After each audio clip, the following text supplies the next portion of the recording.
this is Chandni Dinani welcoming you to Magnet Brains, and as you all know that we have to start the new chapter. So today we will begin the chapter titled as A House is Not a Home, written by Zan Godioso. अब ये chapter का जो title है house is not a home, इसे समझने के लिए हमें देखो क्या समझना है. Number one, if you have a very good building, बहुत अच्छी बिल्डिंग है, वहाँ पे आप बहुत सारे मेंबर्स रहते हो, but there is no connection, there is no love, there is no affection, तो ये क्या कहलाएगा? हाउस. बट वही एक बिल्डिंग है, इट्स ब्यूटिफुल और not beautiful does not matters, but यहाँ पे बहुत से मेंबर्स रहते हैं, they have love and affection for each other, they have a bond between them, और ये कहलाएगा होम. क्लियर? तो अगर हमें डिस्टिंग्विश करना है एक हाउस और एक होम के बीच में, कैसे करेंगे? ऑब्वियसली हाउस मतलब एक मकान, एक बिल्डिंग जहां पे सिर्फ नॉर्मली लोग रहते हैं, but there is no love, there is no bond, there is no affection, तो कुछ भी अच्छा नहीं है. क्लियर? तो उसे क्या कहते हैं? हाउस. बट वहीं होम क्या होता है? जहां ये सारी चीजें बहुत होती हैं, बहुत प्यार होता है आपस में लोगों में, एक अलग ही कनेक्शन है, एक अलग ही बॉन्ड है, उसे कहते हो होम, घर. क्लियर? तो वही चीज यहां बताई गई है कि सपोज आप जो है किसी जगह पे रहते हैं, किसी घर पे रहते हैं, और वहां पर आपकी बहुत सी मेमोरीज जुड़ी हुई हैं, you loved your house, there are lots of members और there is a family and you guys have a very good connection और अ बॉन्ड. बट सडनली कुछ ऐसा होता है कि that you need to leave that house, या तो transfer हो गया, या आप कहीं मूव कर जाते हो, या फिर कुछ अनफॉर्चुनेट सा हो जाता है, जैसे इस स्टोरी में होता है that the house gets burned. Then there are two perspectives. Either you would think कि अब जो नई जगह पे हम शिफ्ट हुए हैं वहां पर मजा नहीं आ रहा, बिकॉज मैं उस घर को मिस कर रहा हूँ, हाउस को मिस कर रहा हूँ. क्लियर? और दूसरा पर्सपेक्टिव हो सकता है कि कोई फर्क नहीं पड़ता, क्योंकि I have a home here too, I have the same family, I have the same love, same affection. तो एक बिल्डिंग से कुछ नहीं होता है, इट्स द मेंबर्स जो कि उस हाउस को होम बनाते हैं. क्लियर? तो वही चीज यहाँ बताई गई है कि यहाँ पर ये जो नरेटर हैं उनको यही लगता है कि जो घर था उनका, जो जल जाता है अनफॉर्चुनेटली के एक्सीडेंट में, वही एक रियल होम था. क्लियर? और वो उसी को मिस करते रहते हैं, वो याद करते रहते हैं उस घर को, और जब वो शिफ्ट होते हैं कहीं और दूसरी जगह रहते हैं तो उनको लगता है कि नहीं, यहाँ पर वो मजा नहीं है, बिकॉज वो नई बिल्डिंग में चले गए हैं, नई जगह रहने गए. क्लियर? बट धीरे धीरे उन्हें समझ आता है कि it was not the building he was missing, it was the love and affection जो वो मिस कर रहे थे, जो कि उनकी लाइफ में मिसिंग था. और जब वो चीजें सब नॉर्मल हो जाती हैं तब उन्हें समझ आता है कि ये बिल्डिंग से कोई फर्क नहीं पड़ता, बल्कि वहाँ के लोगों से, वहाँ पे जो हमारे बीच में बॉन्ड होता है, जो एक लव और अफेक्शन होता है अमंगस्ट अस, वो है चीज जो मैटर करती है. दैट इज समथिंग जो एक्चुअली एक बिल्डिंग, एक घर को, एक हाउस को क्या बनाता है? होम बनाता है. क्लियर? तो तभी उन्हें ये चीज समझ आती है. नंबर टू जो हम यहाँ पे देखने वाले वो है कि जैसे टीनेज में हम पहुंचते हैं, जैसे जैसे हम ग्रो करने लगते हैं, there are lots of changes that happens in our life. या तो हम स्कूल चेंज करते हैं, या हम कॉलेज में एंटर करते हैं, डिफरेंट लोगों की एंट्री होती है, डिफरेंट फ्रेंड्स बनते हैं. तो ये सब जो चैलेंजेस होते हैं उनके साथ कितना डिफिकल्ट हो जाता है कुछ टीनेजर्स के लिए डील करना, वो भी हम इस चैप्टर में देखने वाले हैं. क्लियर? तो ओवरऑल टाइटल क्या है वो समझ आ गया है, बट जैसे जैसे हम स्टोरी पढ़ेंगे हमें और ज्यादा क्लियर होता जाएगा कि क्यों इस चैप्टर का नाम रखा गया है a house is not a home. Clear? फिर हम रीड करने वाले हैं the introduction of the author, that is Zan Gaudioso. फिर हम पढ़ेंगे जस्ट वन लाइन कि क्या हम देखने वाले हैं चैप्टर में. Finally go through the before you read part and then begin with the very first paragraph. Clear? All right. So the author or the writer of the story is Jan Godioso. She is an author based in California. तो वो California की हैं. She has contributed stories to and edited the famous Chicken Soup for the Soul book series. तो chicken soup जो है बहुत ज़्यादा famous stories हैं इनकी, और इसमें बहुत छोटी छोटी शॉर्ट स्टोरीज हैं, बहुत से लोगों ने पढ़ी भी होंगी. ये छोटी सी बुक्स होती हैं और उसमें बहुत सारी स्टोरीज हैं. तो ये जो है उन्होंने भी कॉन्ट्रीब्यूट किया, यानी she was also one of the writers in them. These books consist of short stories that seek to comfort and inspire readers. तो इंस्पिरेशनल स्टोरीज हैं, मजेदार स्टोरीज हैं, और इनमें से एक जो कंट्रीब्यूटर हैं वो कौन है? हमारी author Jan Godioso. She was also one of the writers, the cowriter of these series. Jan has also co-written The Buddha Next Door, Ordinary People, Extraordinary Stories. तो उन्होंने ये बहुत फेमस सी एक स्टोरी है उसको भी इन्होंने ही लिखा है. तो overall it's just that she is a very well known author. She had written very nice short stories और उन्हीं की एक स्टोरी हम पढ़ने वाले हैं आज. The chapter that is titled as a house is not a home. Clear?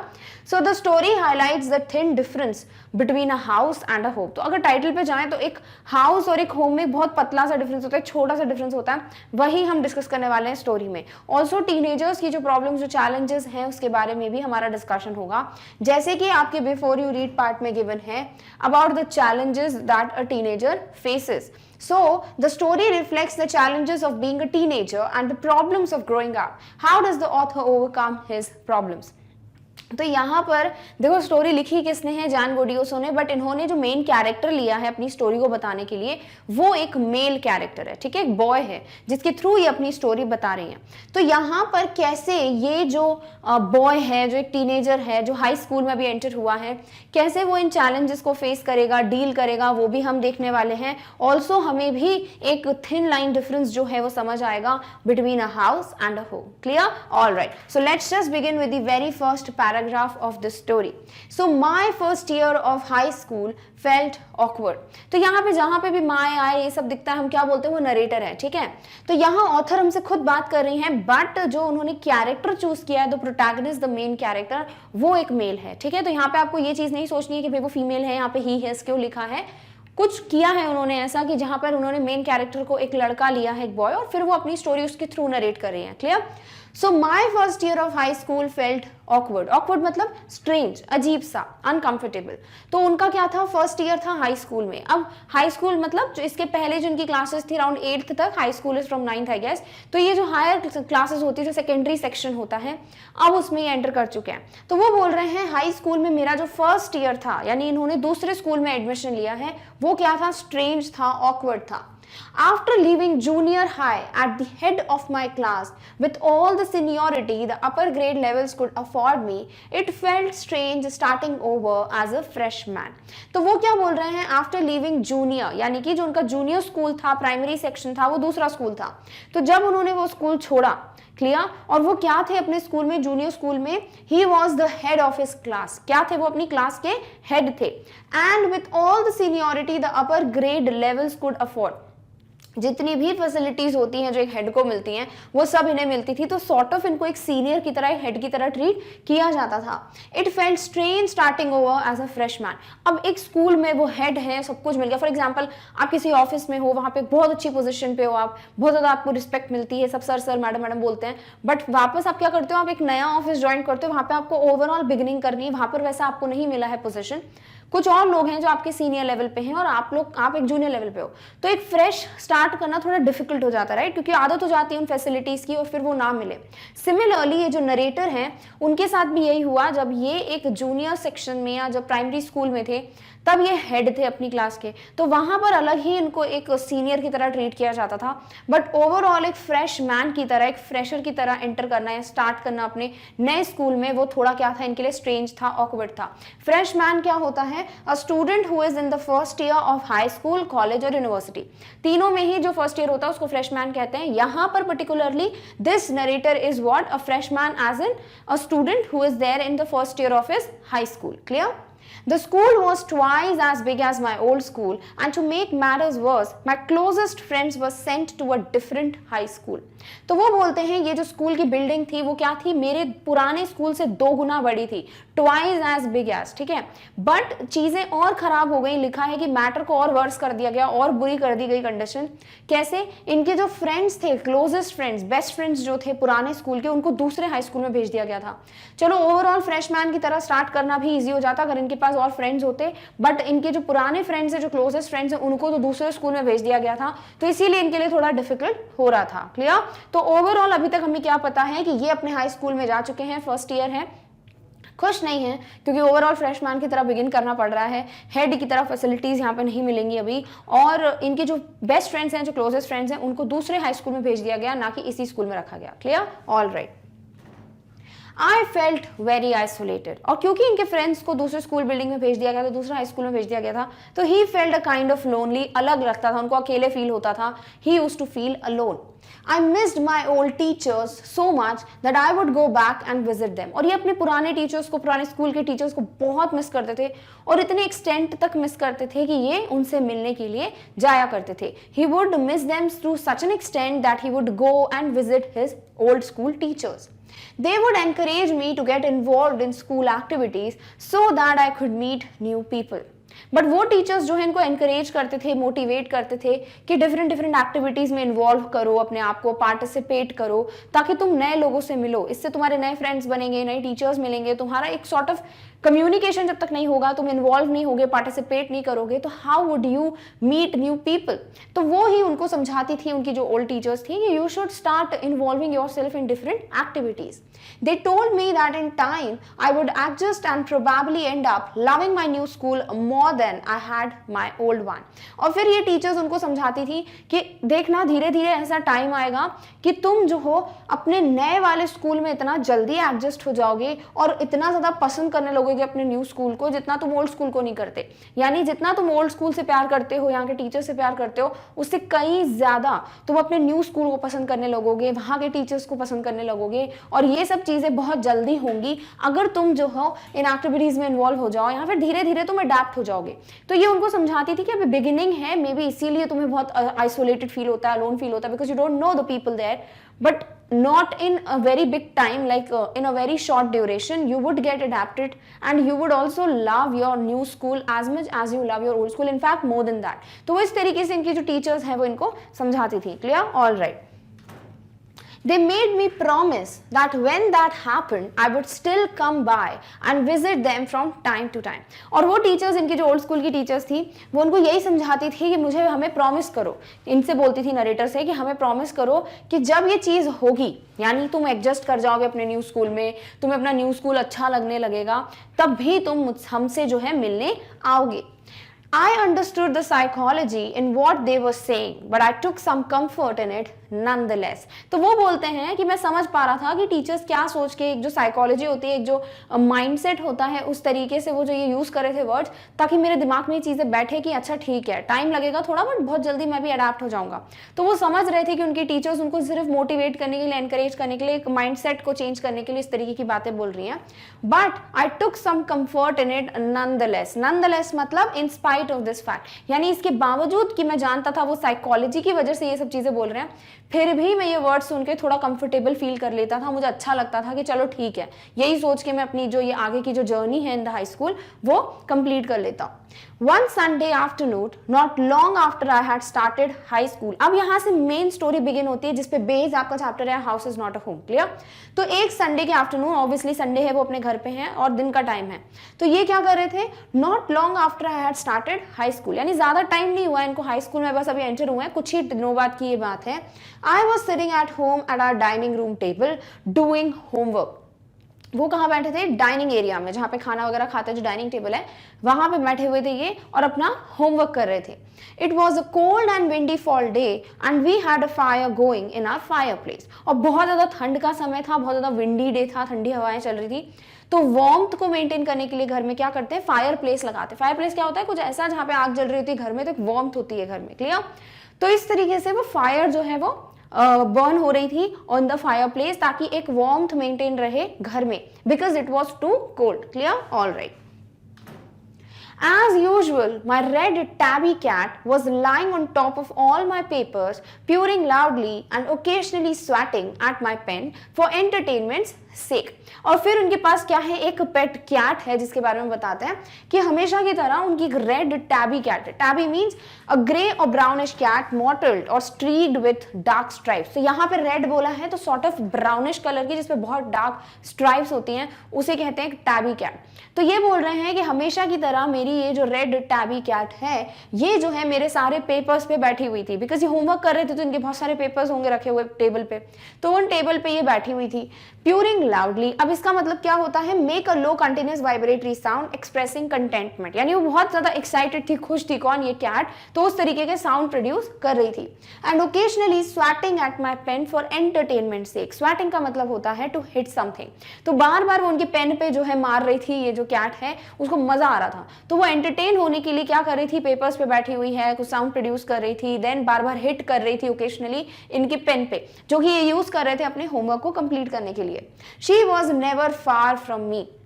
और ये जो कैट है वो कभी भी दूर नहीं रहती थी किससे, नरेटर से, वो हमेशा इनके साथ ही बैठी रहती थी. सो this is the scenario. Sunday की आफ्टरनून की बात है और ऐसे फायर प्लेस में फायर है, ठंड का टाइम है और इस तरीके से वो अपना होमवर्क कर रहे हैं और कैट भी उन्हीं के साथ टेबल पे बैठी हुई है. Clear? All right. I had rescued her when she was a kitten and somehow she knew that I was the one responsible for giving her the good life. अब ये अपनी कैट के बारे में स्टोरी सुना रहे हैं कि कैसे इनके पास ये कैट आई. तो ये जब किटन थी, यानी कि जब ये न्यू बॉर्न किटन, क्या होता है, बेबी कैट को कहते हैं किटन, तो जब ये किटन थी, छोटी सी बिल्ली थी, तब इनको इन्होंने रेस्क्यू किया था, यानी बचाया था, यानी कि जब ये अपनी पुअर कंडीशंस में होगी तो इसको वो अपने घर ले आए थे. और फिर ये बोलते हैं कि पता नहीं कैसे तो इस कैट को पता है कि मैं ही हूँ वो जिसकी वजह से उसको ये अच्छी लाइफ मिली है. I am the one responsible. तो ये कैट जो है, she could make it out कि this is the person who had given me this good life. My mother kept stoking the fire to keep the house nice and warm. फिर वो बोलते हैं कि मेरी मॉम जो है वो क्या कर रही थी, she kept stoking the fire. Stoking का मतलब क्या होता है, feeding and tending the fire, यानी कि जैसे कि कुछ इनके पास रॉड टाइप का होता है, उससे बार बार कोल या जो फायरवुड है उसको थोड़ा बहुत हिलाना, यानी फायरवुड कम है तो उसको ऐड करना, जिससे जो फायर है वो मेंटेन रहे. क्लियर? तो उसे कहते हैं stoking the fire. To keep the house nice and warm, ताकि घर में जो है बिल्कुल वार्मथ मेंटेन रहे, एक अच्छा सा माहौल हो, ना कि ठंड लगे. Clear? Suddenly I smelled something strange. फिर एकदम से नरेटर बोलते हैं कि मुझे एक अजीब सी स्मेल आने लगी, कुछ अनयूजुअल सी स्मेल आने लगी. And then I noticed it. और फिर उन्होंने नोटिस किया. क्या नोटिस किया? Smoke pouring in through the seams of the ceiling. धुआं आ रहा था, स्मोक आ रहा था. कहाँ से? ये जो घर की सीलिंग होती है ना, उसकी सीम से. सीम का मतलब क्या होता है, ये जो ऐसे सीलिंग होती है फॉर एग्जाम्पल, तो ये सीलिंग के जो बिल्कुल ऐसे कॉर्नर्स होते हैं, वहां से इनको क्या आ रहा था, स्मोक, धुआं दिख रहा था. So this suddenly happened and he was also able to smell something strange. What was that strange smell of? It was of the smoke of the fire. Clear? All right. Then I noticed it and the smoke began to fill the room so quickly that we could barely see. और ये smoke जो है एकदम से बहुत जल्दी जल्दी room को फिल करने लगा. इतना ज्यादा धुआं हो गया रूम में कि कुछ मुश्किल से ही इनको दिख रहा था. धुआं धुआं हो जाता तो कुछ नहीं दिखता, right? So they could hardly see anything. So quickly the smoke was like it engulfed the room. इतना ज्यादा फैल गया वो, इट स्प्रेड सो फास्ट कि इन लोगों को कुछ भी नहीं दिख रहा था. Clear? All right. Grouping our way to the front door, we all ran out into the front yard. Grouping का मतलब क्या होता है? To search blindly, यानी जब कुछ दिख नहीं रहा है कि सामने क्या हो रहा है, बट आप ऐसे ही अंदाजा लगा लगा के आगे निकल जाओ. तो ये जो है ऐसे ही, because they were not able to see anything because of the smoke in the room, तो ये जो है कोशिश करते हैं और धीरे धीरे जो है कहाँ तक आ जाते हैं, फ्रंट डोर तक. घर का जो फ्रंट डोर है, और वहां से फिर ये बाहर चले जाते हैं फ्रंट यार्ड में, जो बाहर का ओपन एरिया है, वहां पहुंच जाते हैं. By the time we made our way outside, the whole roof was engulfed in flames and it was spreading quickly. और ये फिर नरेटर बोलते हैं कि जैसे ही, जब तक हम बाहर आ चुके थे इस बिल्डिंग के, जैसे ही हम बाहर आ गए यार्ड में, तब तक पूरी जो छत है, जो रूफ है, वो एनगल्फ्ड. एनगल्फ का मतलब होता है सराउंडेड बाय कंप्लीटली, यानी जो फायर है वो पूरी कंप्लीटली सराउंड कर चुकी थी रूफ को. कंप्लीटली रूफ जो है वो बर्न हो रहा था. And it was spreading quickly. Flames निकल रही थी बिल्कुल, और बहुत जल्दी जल्दी आग जो है वो उनके पूरे घर में फैलती जा रही थी. I ran to the neighbors to call the fire department while I watched my mother run back into the house. और फिर ये बोलते हैं मैं जल्दी से भागा अपने पड़ोसियों के पास, अपने नेबर्स के पास, और मैंने उन लोगों को बोला कि फायर डिपार्टमेंट को कॉल कीजिए, फायर ब्रिगेड आ जाए ताकि आग वाग बुझा दें. तो फायर डिपार्टमेंट को कॉल कीजिए. while I watched my mother run back into the house. और इनकी मॉम क्या करा, उन्होंने वापस से घर के अंदर चली गई, यानी घर पूरा जल रहा है बट उनकी मॉम वापस से भाग के चली जाती है. ऐसा क्यों? Let's read about it. My mother then ran out of the house carrying a small metal box full of important documents. वो घर के अंदर गई और बाहर जब आई तो वो एक मेटल का बॉक्स लेके आई थी जिसमें सारे इंपॉर्टेंट डॉक्यूमेंट्स थे, क्योंकि डॉक्यूमेंट्स बहुत ज़्यादा ज़रूरी हैं, राइट? तो वो जल जाते, इस वजह से उनकी मॉम को जल्दी से याद आता है, वो भागती है घर के अंदर और वो मेटल बॉक्स ले आती है जिसमें सारे इंपॉर्टेंट डॉक्यूमेंट्स रखे हैं. She dropped the case on the lawn and in a crazed state ran back into the house. यानी एक बार वो घर के अंदर गई, डॉक्यूमेंट्स ले आई, मेटल बॉक्स, उसको उन्होंने नीचे रखा, लॉन में रख दिया और वापस से चली गई. यानी अगेन ये अजीब सा बिहेवियर था कि वापस से उस घर में चली गई जहां पे सेफ नहीं था. It was all burning. I knew what she was after. तो नरेटर बोलते मुझे पता था कि मेरी मॉम वापस क्यों गई उस बिल्डिंग में, पूरा घर जल रहा है, फ्लेम्स ही फ्लेम्स है, फिर भी वो एंटर क्यों हुई. My father had died when I was young. Because narrator जब बहुत छोटे थे तब इनके फादर जो है he left the world. And I was certain that she was not going to let his pictures and letters go up in flames. And he was like, I was sure. मैं certain था कि मेरी mom जो है उनके pictures और उनके जो लेटर्स हैं उनको ऐसे ही जलने नहीं देंगी. क्यों? क्योंकि they were the only things that she had to remember him by. Because उनके फादर के सिर्फ कुछ ही चीजें थी जिससे वो याद कर सकती थी उनको, और वो थे उनके पिक्चर्स और उनके लेटर्स, और उसको वो जलने नहीं दे सकती थी. इसीलिए after she brought that metal box outside the house, वो वापस से भागती हैं to collect the pictures and the letters of her husband. Clear? तो ये देखते हुए ये सब पता था उनको, किसको, नरेटर को, कि क्यों उनकी मॉम वापस से गई है बिल्डिंग में. Still I screamed at her, mom no. फिर भी बोलते हैं कि मैंने उनको चिल्ला के बोला कि मॉम आप अंदर मत जाओ. ऑब्वियसली भाई बच्चा डर जाएगा कि उनकी मॉम को कुछ ना हो जाए, ऐसी बिल्डिंग में वो एंटर कर रही है तो वो चिल्ला के बोलते हैं अपनी मॉम को कि प्लीज अंदर मत जाओ. Clear? All right. I was about to run after her when I felt a large hand hold me back. तो ये डर गए, तो ये बोल रहे हैं कि मैं बस भागने ही वाला था कि मैं भी अपनी मॉम के पीछे पीछे उस बिल्डिंग में जाऊंगा, बट एकदम से कोई ऐसा लगा मुझे कि किसी बड़े से हाथ ने मुझे रोक लिया. और वो कौन था? It was a fireman. क्योंकि फायर जो पुलिस है या फायर ब्रिगेड्स हैं उनको कॉल करने के लिए बोला था फायर डिपार्टमेंट को, तो सब आ चुके थे. तो ये फायरमैन जो है वो क्या करते हैं, इनको रोकने की कोशिश करते हैं ताकि वो अंदर बिल्डिंग में एंटर ना हो. I had not even noticed that the street had already filled with fire trucks. और नरेटर का ध्यान ही इसमें था कि एकदम से एक तो शॉक्ड है, ऐसा सब कुछ हो गया. फिर उन्होंने अपनी मॉम को देखा कि वो अंदर एंटर करे तो वो डर गए, और इन सब चीजों को देखकर वो ये चीज रियलाइज ही नहीं कर पाए कि पूरी स्ट्रीट जो है वो किससे भर चुकी थी, फायर ट्रक से. यानी बहुत सारे फायर ट्रक्स जो है वो आ चुके थे to deal with the situation. I was trying to free myself from his grasp, yelling, "You don't understand, my mother's in there." वो बोलता है मैं पूरी कोशिश कर रहा था कि मेरे को फायरमैन ने पकड़ के रखा था ना, तो मैं उनके पकड़ से जो कि उन्होंने ग्रैस्प करके रखा था उससे मैं अपने आप को बचा के भागूं. और मैं जो हूँ चिल्ला चिल्ला के, येल मतलब शाउट करना, और मैं चिल्ला चिल्ला के यही बोल रहा था उस फायरमैन को कि व्हाई डोंट यू अंडरस्टैंड, मेरी मॉम जो है वो अंदर है इस बिल्डिंग में, तो आप जो है मुझे छोड़ो, मुझे अंदर जाना है. He held on to me while other firefighters ran into the house. But उस फायरमैन ने इनको पकड़ के रखा था, नरेटर को जाने नहीं दिया, और बल्कि बाकी के जो फायरमैन थे वो क्या कर रहे थे, वो अंदर एंटर हो चुके थे इस बिल्डिंग में. He knew that I wasn't acting very logically and that if he were to let go, I would run. He was right. तो नरेटर बोलते हैं मैं समझ गया था कि ये फायरमैन जो है उसको ये चीज समझ आ गई थी कि मैं बहुत इलॉजिकल बिहेव कर रहा हूँ. It is not right on my path कि मैं इस बिल्डिंग में एंटर करूँ जो कि इतनी ज्यादा फ्लेम्स ही फ्लेम्स हैं, पूरी बर्न हो गई है. और इसीलिए उनको समझ आ गया था कि अगर वो मुझे छोड़ देंगे तो मैं सीधे घर के अंदर भाग जाऊंगा. And he was right. यानी कि नरेटर बोलते हैं वो बिल्कुल अपनी जगह सही थे. अगर वो मुझे थोड़ा सा भी छोड़ देते, पकड़ के नहीं रखते, तो मैं सच में बिल्डिंग में एंटर हो जाता अपनी मॉम को वापस लाने के लिए. It's all right, they will get her, he said. तो फायरमैन जो है इसको समझाते हैं नरेटर को कि कोई बात नहीं, सब कुछ ठीक हो जाएगा, और जितने भी लोग गए हैं अंदर वो बाकी के फायरमैन वो ले आएंगे आपकी मॉम को, so you don't worry. He wrapped a blanket around me and sat me down in our car. फिर वो बोलते हैं कि जो फायरमैन है उन्होंने एक ब्लैंकेट लिया, कंबल लिया, और मुझे मेरे ऊपर रैप कर दिया उसको, और फिर मेरे कार में मुझे बिठा दिया ताकि जो है, एक तो फायर से बाहर आए थे तो सॉर्ट ऑफ थोड़ा एक कंफर्ट हो, बच्चा थोड़ा नॉर्मल हो जाए, इसीलिए ब्लैंकेट रैप करके नरेटर को कहाँ बिठा दिया, कार में. Soon after that, a fireman emerged from our house with my mom in tow. अब वो बोलते हैं कि जैसे ही मुझे कार में बिठाया ब्लैंकेट को रैप करके, उतनी ही जल्दी क्या हुआ, एकदम से एक फायरमैन जो है वो मेरे घर के बाहर आ रहे थे. और उनके जो मॉम है नरेटर की वो कहाँ थी, शी वॉज इन टो. इसका मतलब होता है फॉलोइंग क्लोजली बिहाइंड, यानी पीछे थी. क्लियर? तो फायरमैन के पीछे थी इनकी मॉम, और ये लोग अब घर के बाहर आ चुके थे. He quickly took her over to the truck and put an oxygen mask on her. और वो जल्दी से उनकी जो मॉम है उनको ट्रक तक लेके गए, जो फायरमैन की ट्रक है, और वहां पर ऑक्सीजन मास्क लगाया इनकी मॉम को। I ran over and hugged her. Narrator जैसे ही देखते हैं अपनी मॉम को, ऑब्वियसली वो भाग के जाते हैं और अपनी मॉम को गले लगा लेते हैं। All those times I ever argued with her and hated her vanished at the thought of losing her. Very beautiful line. क्या लिखा है, उस वक्त जो है मेरे दिमाग में ये चल रहा था कि जब भी मैंने अपनी मॉम से आर्ग्यू किया है, बहस की है, या फिर आई हेटेड हर। ऐसा बहुत बार होता है ना कि जब हमारे पेरेंट्स से हम बातचीत करते हैं, हमें ये चाहिए वो चाहिए, और वो मना कर देते हैं, तो हम सॉर्ट ऑफ ऐसा सोचने लगते हैं कि ये सबसे गंदे लोग हैं, राइट। बड़ा हमको बुरा लगता है कि पेरेंट्स प्यार नहीं करते एंड ऑल, बट वो हमारे सही के लिए होता है, it is for our betterment. But हम उस वक्त नहीं समझ पाते, इट्स ओके, हम भी अपनी जगह पे सही है, बिकॉज बच्चे हैं, क्या इतना सेंस होता है समझने का कि क्या सही है क्या गलत है।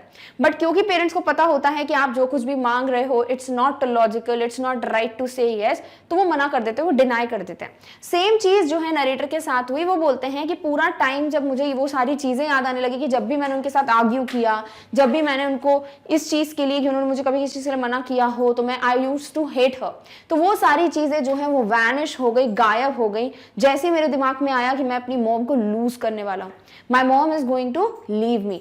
तो होता क्या है, ये जैसे ही अपनी मॉम को देखते हैं कि उनकी मॉम जो है वो ट्रक में लेटी हुई है, उनको ऑक्सीजन मास्क लगाया है, तो ये डर जाते हैं कि क्या कुछ गलत हो रहा है, क्या मेरी मॉम जाने वाली है।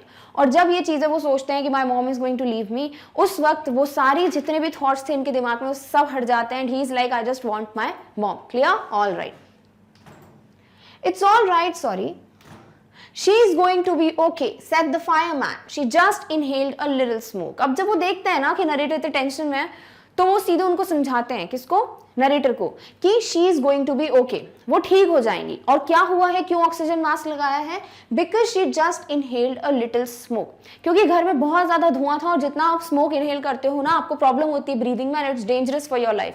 तो थोड़ा बहुत स्मोक उन्होंने इनहेल कर दिया था, ब्रीथ कर लिया था उनकी मॉम ने, इसीलिए उनको ऑक्सीजन मास्क लगाया गया ताकि नॉर्मल हो जाए उनकी बॉडी और वो बहुत जल्दी ठीक हो जाएंगी। And then he ran back to fight the fire while my mother and I sat there dazed.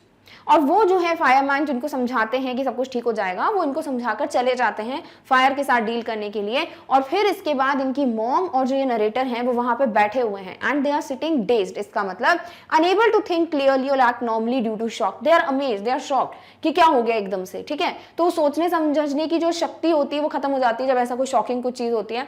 और इनके पूरे घर में आग लग गई है, the whole house is burned in fire. तो इस वजह से क्या हुआ है, वो लोग कंफ्यूज्ड हैं, दे आर शॉक्ड कि क्या ही वो सोचे कि क्या हो रहा है। I remember watching my house burn down and thinking that there was nothing I could do about it. और वो बोलते हैं कि मुझे याद है मैं उस वक्त सिर्फ यही सोच रहा था, अपने घर को मैं देख रहा हूँ जलते हुए, और मैं कुछ नहीं कर सकता अपने घर को बचाने के लिए। तो वो बोल रहे हैं कि उस वक्त मेरे दिमाग में बस यही चल रहा था कि मैं कुछ कर ही नहीं सकता अपनी हाउस की बिल्डिंग को बचाने के लिए, एंड दिस वाज समथिंग जो उनके दिमाग में चल रहा था। Clear? All right. 5 hours later, the fire was finally out. अब जब ये लोग बैठे हुए हैं, देख रहे हैं कि you know fire fighters are dealing with the fire of the house, पूरी कोशिश कर रहे हैं कि घर को बचा पाए एंड एवरीथिंग, और सिचुएशन को अंडर कंट्रोल ला पाए। और कितने घंटे लग गए, 5 घंटे, यानी after 5 hours the fire was finally out. Now it was not burning, there was not even a single flame left. तो 5 घंटे लग गए, यानी इतनी बुरी तरीके से बिल्डिंग जो है, जो घर है, वो कितने बुरी तरीके से डिस्ट्रॉय हुआ, that we can imagine. Our house was almost completely burned down. तो नरेटर बोलते हैं उनका जो घर था वो ऑलमोस्ट कंप्लीटली बर्न हो गया था, पूरी तरीके से जल चुका था। थोड़े बहुत बोल सकते हैं रेमिनेंट्स बचे थे, रिमेन्स बचे थे, बट ऑलमोस्ट घर जो है वो पूरा जल चुका था। But then it struck me, but फिर नरेटर बोलते हैं एकदम से मुझे कुछ याद आया। अब ऐसा क्या था भाई, मॉम बाहर थी, वो बाहर थे, इंपॉर्टेंट डॉक्यूमेंट्स आ गए थे, फादर के पिक्चर्स, लेटर्स सब आ गए थे। What was missing? I had not seen my cat. इनकी जो कैट थी, रेड टैबी कैट, वो उन्होंने बहुत टाइम से देखी नहीं थी। 5 घंटे हो चुके हैं, 5 hours तक उनकी कैट जो है उनको अभी तक नहीं दिखी थी। Where was my cat? And he was so much afraid thinking about it कि उनकी कैट कहाँ है, बिकॉज 5 घंटे हो गए घर के बाहर नहीं आई है, तो फिर वो कहाँ है। तो वो बहुत ज्यादा डर गए थे। Much to my horror, I realized that she was nowhere to be found. And he was afraid, he was frightened, डर चुके थे वो, and that's why it is said much to my horror. और इसीलिए उनको यहाँ पे ध्यान आता है, क्यों डर जाते हैं वो, क्योंकि उनको ये दिखता है कि उनकी कैट उन्हें कहीं पे भी नहीं दिख रही थी। Then all at once it hit me, the new school, the fire, my cat. I broke down in tears and cried and cried. I was suffering loss big time. फिर नरेटर बोलते हैं अब ये सारी चीज़ें मुझे एक साथ हिट करने लगी कि मेरा नया स्कूल, यानी कि मैं अपना ओल्ड स्कूल छोड़ के आया हूँ, मैं नए स्कूल में बिल्कुल कंफर्टेबल नहीं था, it was awkward for me, एकदम से नया स्कूल मेरे दिमाग में आया। देन फायर, ये जो घर पूरा जल गया, second shock. Third thing, my cat was missing. तो ये तीनों चीजें जो हैं एक साथ हुई थी मेरे साथ। इट वाज सो शॉकिंग कि I could not bear it, I broke down in tears, और मैं बहुत जोर जोर से रोने लग गया। एंड क्राइड, और मैंने कंटिन्यूसली रोना चालू कर दिया। I was not stopping, I was just crying and crying, क्योंकि ये सब चीजें मेरे दिमाग पे बार बार हिट कर रही थी। I was suffering loss big time, और मुझे ऐसा लग रहा था कि मैं हर जगह से लॉस ही सफर कर रहा हूँ। चीजें खो दी मैंने, कैट खो दिया, घर खो दिया, मेरा नया school, old school I have left. तो ये सारी चीजें जो है मुझे हिट कर रही थी दिमाग पे बार बार कि कितना ज्यादा लॉस जो है मैंने सफर किया है। And thinking about all that, he was just continuously crying. The firemen would not let us go back into the house that night. It was still too dangerous. भले ही फायर जो है वो कंट्रोल कर ली गई थी, बट पूरा smoke, धुआं जो है वो तो फैल रहा था ना बिल्डिंग में। तो इट वॉज नॉट राइट और इट वॉज नॉट अप्रोप्रिएट कि कोई भी उस बिल्डिंग में एंटर करे। तो इनको अलाउ ही नहीं किया गया बिल्डिंग के अंदर जाने के लिए, तो वो अपनी कैट को नहीं ढूंढ पाए। डेड और alive, I could not imagine leaving without knowing about my cat. और नरेटर के दिमाग में एक ही चीज थी कि भले ही मेरी cat unfortunately if it had died, या फिर वो जिंदा भी है, मैं बिना अपने कैट को लिए या अपने कैट के बारे में कुछ भी जाने बिना मैं वहां से नहीं जाने वाला था। आई could not leave that place and that house without even knowing कि मेरी कैट कहाँ है, उसके साथ क्या हुआ है, इज इट अलाइव और dead. Regardless I had to go. But वो बोलते हैं ये सब चीजें जो मेरे दिमाग में चल रही थी कि मैं नहीं जाने वाला हूँ, फिर भी मुझे जाना पड़ा, क्योंकि एंटर ही नहीं करने दे रहे थे fireman, because it is dangerous to enter such a building. We piled into the car with just the clothes on our backs and a few of the firemen's blankets. और इन्होंने पाइल यानी एक के ऊपर एक चीजें रखना, उसे कहते हैं पाइल अप करना। तो इन लोगों ने क्या किया, कार में जो है सारी चीजें रखी, क्या क्या, सिर्फ the clothes on our bags, अपने बैग में जो है क्या रख दिए, कपड़े रख लिए, क्लोथ्स रख लिए, and a few of the firemen's blanket. और जो फायरमैन जो ब्लैंकेट्स लाए थे वो ब्लैंकेट्स लेकर ये लोग चले गए। And made our way to my grandparents house to spend the night. और फिर ये कहाँ निकले, ये अपने ग्रैंड पेरेंट्स के घर के लिए निकल गए, ताकि एटलीस्ट वहां पे जाके ये रहेंगे, क्योंकि इस बिल्डिंग में तो एंटर करना ही डेंजरस था, तो कहाँ रहते। तो इनके पास एक ही ऑप्शन था कि ये अपने ग्रैंड पेरेंट्स के घर, जो नरेटर के ग्रैंड पेरेंट्स हैं उनके घर जाए। तो ये कार में ये सारी चीजें, अपने कपड़े और ब्लैंकेट्स और वो मिडिल बॉक्स, डॉक्यूमेंट्स और इनके फादर के लेटर, पिक्चर्स, मॉम और ये सब जाते हैं कहाँ पर, ग्रैंड पेरेंट्स के घर। यहाँ पे हम ऑलरेडी ये देख चुके हैं कि बात हो रही है किसकी, ऑथर के एक्सपीरियंस की। बट यहाँ पर जो ऑथर क्या है वो फीमेल है, but she has taken the main character और the protagonist of the story as a male. ठीक है, तो वो एक यंग बॉय के हिसाब से स्टोरी बताती हैं। तो यहाँ पे ये बताया गया है कि ये जो बॉय हैं, और नरेटर बोल सकते हो आप, he is right now starting in the high school. और ये जो है अपने जो भी इनका प्राइमरी स्कूल था या जूनियर स्कूल था, वहां पर हेड थे ऑफ द क्लास, तो इनको सारी सीनियोरिटी फैसिलिटीज जो होती है, रिस्पेक्ट जो होती है, वो सब मिलता था। बट अब जो है इनका स्कूल चेंज हो गया है, because he has move to a new high school. तो एकदम से एक फ्रेश मैन की तरह, एक फ्रेशर की तरह, फ्रेश मैन क्या होता है, जिसका फर्स्ट ईयर हो किसी कॉलेज, यूनिवर्सिटी, हाई स्कूल में। यहाँ ऑथर का फर्स्ट ईयर है किसमें, हाई स्कूल में। तो as a freshman all over सब कुछ बिगिन करना वो something not normal for him, it was a bit awkward और strange for the narrator. Secondly ये भी प्रॉब्लम थी उनकी कि वो अपनी ओल्ड टीचर्स को बहुत ज्यादा मिस कर रहे थे, ओल्ड स्कूल टीचर्स को। देन उनके जो फ्रेंड्स थे, जो क्लोज फ्रेंड्स थे प्रीवियस स्कूल में, उनको डिफरेंट स्कूल्स में भेज दिया गया था, यानी सेम हाई स्कूल में उनको नहीं भेजा गया।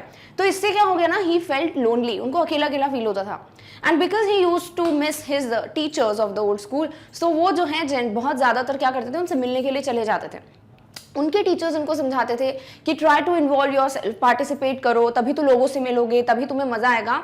और देखना थोड़े ही टाइम में तुम इतने अडेप्ट कर जाओगे स्कूल में कि तुम्हें जो है पता भी नहीं चलेगा that you like that school more then you like this school. ठीक है, और फिर वो बोलते हैं कि प्रॉमिस करो कि फिर भी तुम हमसे मिलने आओगे। क्लियर। अब ये तो है पहली चीज जो कि एक चेंज है नरेटर की लाइफ में, एंड इट इज समथिंग जो वो नॉर्मल तरीके से हैंडल नहीं कर पा रहे हैं, थोड़ा चैलेंजिंग है उनके लिए। नंबर 2 जो चीज होती है वो ये है कि इनके एक आफ्टरनून की बात होती है, संडे आफ्टरनून है, और ये डाइनिंग टेबल पे बैठ के अपना होमवर्क कर रहे हैं, और इनके पास एक कैट है, एक रेड टैबी कैट है, एक ब्राउनिश थोड़ी सी स्ट्राइप्स वाली कार जो कैट होती है उनको कहते हैं हम टैबी कैट।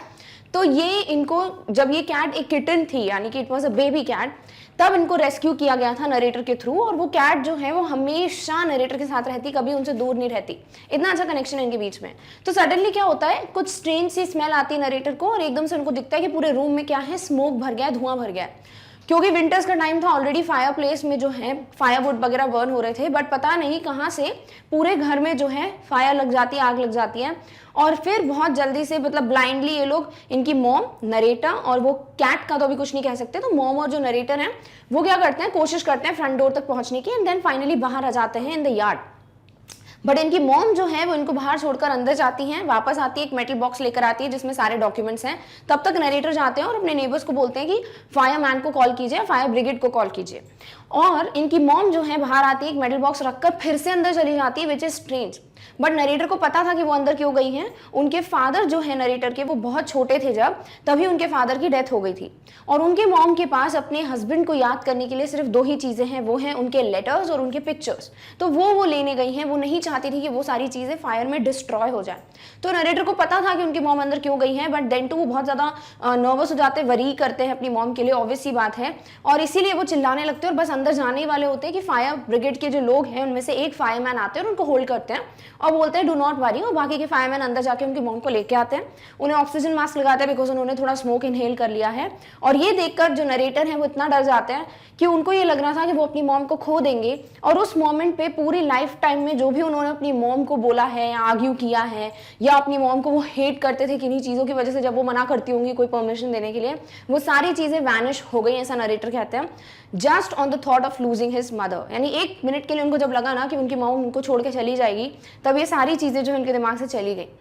एंड देन ये दोनों जो हैं वहां पर नॉर्मली खड़े होकर देखते रहते हैं, उनका घर जो है वो फायर में कंप्लीटली डिस्ट्रॉय हो रहा है। थोड़ा बहुत ही घर की बिल्डिंग बचती है, बाकी तो पूरा ही फायर में जल जाता है। 5 घंटे लगते हैं उसको ठीक करने के लिए, फायर को वापस पूरा कंप्लीटली पुट ऑफ करने के लिए, and they are not allowed to enter. Suddenly narrator को याद आता है कि उनकी कैट कहाँ है। उनकी कैट जो है उनको 5 घंटे से दिखी ही नहीं थी, तो वो बहुत ज़्यादा टेंशन में आ जाते हैं। उनको लगता है मे बी वो अंदर होगी या क्या, बट अंदर एंट्री मिलती नहीं है because it's dangerous to enter this building, तो कोई उनको अंदर जाने नहीं देता। फाइनली नरेटर, उनकी मॉम जो है उनके ग्रैंडफादर के घर के लिए निकल जाते हैं अपने कार में with certain blankets, certain clothes, that's it. So this is how अभी तक हमें स्टोरी पता है कि इनको उनकी कैट नहीं मिली है, नया स्कूल है, देन इसके बाद एकदम से घर में आग लग जाती है, उनका एक घर जिसमें वो हमेशा से रह रहे हैं, तो बहुत ज़्यादा मेमोरीज, बहुत ज़्यादा बॉन्ड बन जाता है एक बिल्डिंग के साथ भी। क्लियर? तो ये तीनों चीज़ें एक साथ आ रही हैं, कंप्लीटली सौरव जो है वो सराउंड कर चुका है नरेटर को, तो वो सोच रहे थे कि अब मुझे समझ ही नहीं आ रहा कि लाइफ क्या है मेरे लिए, and he was disturbed, he was crying because of these things. Clear? तो यहाँ तक स्टोरी समझ आ चुकी है। चलिए अब कंटिन्यूएशन देखते हैं कि आगे क्या होता है। So the next day Monday, यानी कि फाइनली अपने ग्रैंड पेरेंट्स के घर जा चुके हैं, और अगला दिन क्या है? मंडे, क्योंकि संडे आफ्टरनून के दिन घर में आग लगी थी, तो नेक्स्ट डे क्या हो गया? Monday, right? I went to school. अब नेक्स्ट डे नरेटर जो है वो स्कूल जाते हैं। When the fire broke out, I was still wearing the dress I had worn to church that morning, but I had no shoes.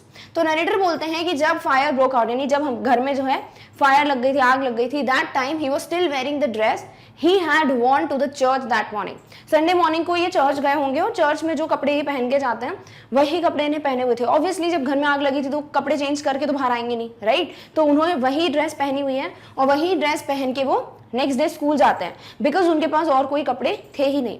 But he had no shoes, कोई भी shoes नहीं थे इनके पास, स्कूल में shoes पहन के जाना पड़ता है। सारी चीजें जो हैं वो उस बिल्डिंग में ही जल गई होंगी। I had kicked them off when I was doing my homework, because जब ये होमवर्क कर रहे थे डाइनिंग टेबल, कभी कभी होता है ना, जैसे फॉर एग्जांपल अगर आप बच्चों को देखो, छोटे छोटे बच्चों को, तो उन्हें शूज पहनाने में बहुत ज्यादा चैलेंजिंग होता है। जैसे ही शूज पहनाते हैं उनको पेरेंट्स वो क्या करते हैं, वो शूज को अपने पैर से बहुत जोर से किक मारते हैं ताकि शूज बाहर निकल जाए पैरों से, राइट? सिमिलरली जब हम कभी भी ऐसे बैठ के कुछ कर रहे होते हैं, होमवर्क कर रहे हैं या कोई एक्टिविटी कर रहे हैं, तो हमें पता नहीं क्या होता है, हम अपने पैर हिलाते हिलाते हैं, तो स्लिपर्स उतार देते हैं या शूज फेंक देते हैं। सिमिलरली ये जो नरेटर हैं जब अपना होमवर्क कर रहे थे, तो उन्होंने अपने शूज को किक करके बाहर उतार दिया था, फेंक दिया था इधर उधर रूम में, तो इसीलिए वो शूज उन्हें पहने ही नहीं हुए थे that time. So that's why next day school में वो ड्रेस तो वही पहनी हुई है, बट उनके पास शूज नहीं है। Clear? They became yet another casualty of the fire, so I had to borrow some tennis shoes from my aunt. तो इस तरीके से एक और कैजुअलिटी होती है, शूज नहीं है, और वो जो है फाइनली बर्न हो गए होंगे उस बिल्डिंग में। तो क्योंकि इनको स्कूल में शूज़ पहन के जाना पड़ेगा, तो ये क्या करते हैं, अपनी आंट से, जो ग्रैंड पेरेंट्स के घर पे ये, तो अपनी एक आंटी से टेनिस शूज़ जो होते हैं वो बोरो करते हैं कि आप मुझे टेनिस शूज़ दे दीजिए, एटलीस्ट वही पहन के मैं स्कूल चला जाऊँ। जो कि बहुत अजीब बात है, बिकॉज टेनिस जो शूज़ होते हैं they are not normally worn like in the school और नॉर्मल सिनारियोज, तो वो एक थोड़ा ऑकवर्ड और फील होगा किसको, नरेटर को। Clear? All right. Why could not I just stay home from school? My mother would not hear of it, but I was totally embarrassed by everything. अब क्या होता है ना, ऑब्वियसली इतनी ज़्यादा चीज़ें हो गई हैं, फिर प्रॉपर क्लोथ्स नहीं हैं, शूज़ नहीं हैं, तो वो ये सोच रहे थे कि मैं घर पे क्यों नहीं बैठ जाऊँ, स्कूल जाने की ज़रूरत क्या है। बट उनकी मॉम जो है वो बिल्कुल भी नहीं सुन रही थी उनकी बातें कि वो क्या बोलना चाह रहे हैं, and she was totally, because the narrator was totally embarrassed by everything. वो जो है हर एक चीज़ से एम्बेरस्ड, बहुत ज़्यादा शर्मिंदा महसूस कर रहे थे। He was feeling something like humiliating we could say, because उनके पास नॉर्मल क्लोथ्स नहीं थे स्कूल जाके पहनने के लिए, एंड नॉर्मल शूज़ भी नहीं थे। The clothes I was wearing looked weird, I had no books और होमवर्क, and my backpack was gone.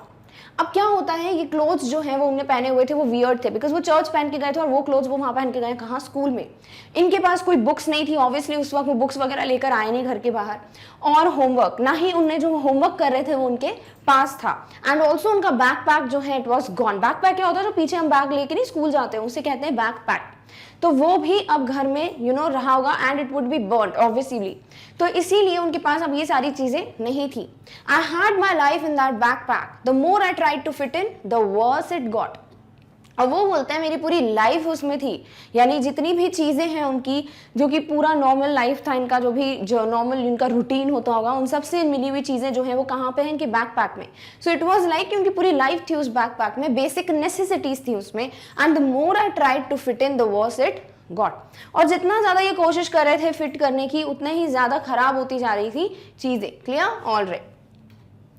Was I destined to be an outcast and geek all my life? और ये अपने आप से क्वेश्चन करते हैं कि ऐसा कुछ है क्या मेरी डेस्टिनी में, मेरी किस्मत में यही लिखा हुआ है कि मैं एक आउटकास्ट और एक गीक रहूंगा ऑल माई लाइफ। चलो तीनों का मीनिंग देख लेते हैं। डेस्टिन मीन्स फ्यूचर डिसाइडेड और planned at an earlier time, यानी पहले से जो आपके फ्यूचर में लिखा है, किस्मत में लिखा है, जिसे हम कहते हैं फेट, उसे कहते हैं destine.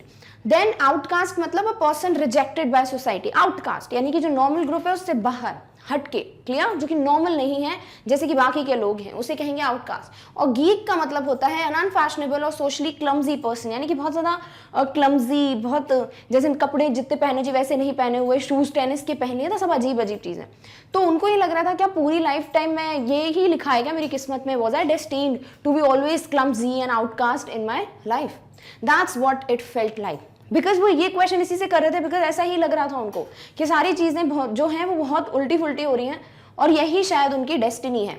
I did not want to grow up, change or have to handle life if it was going to be this way. I just wanted to curl up and die. तो ये जो box में आपको दिया था ना before you read part 1 में कि जो चैलेंजेस फेस करते हैं टीनेजर्स, उन्हीं में ये लाइंस दी हुई हैं।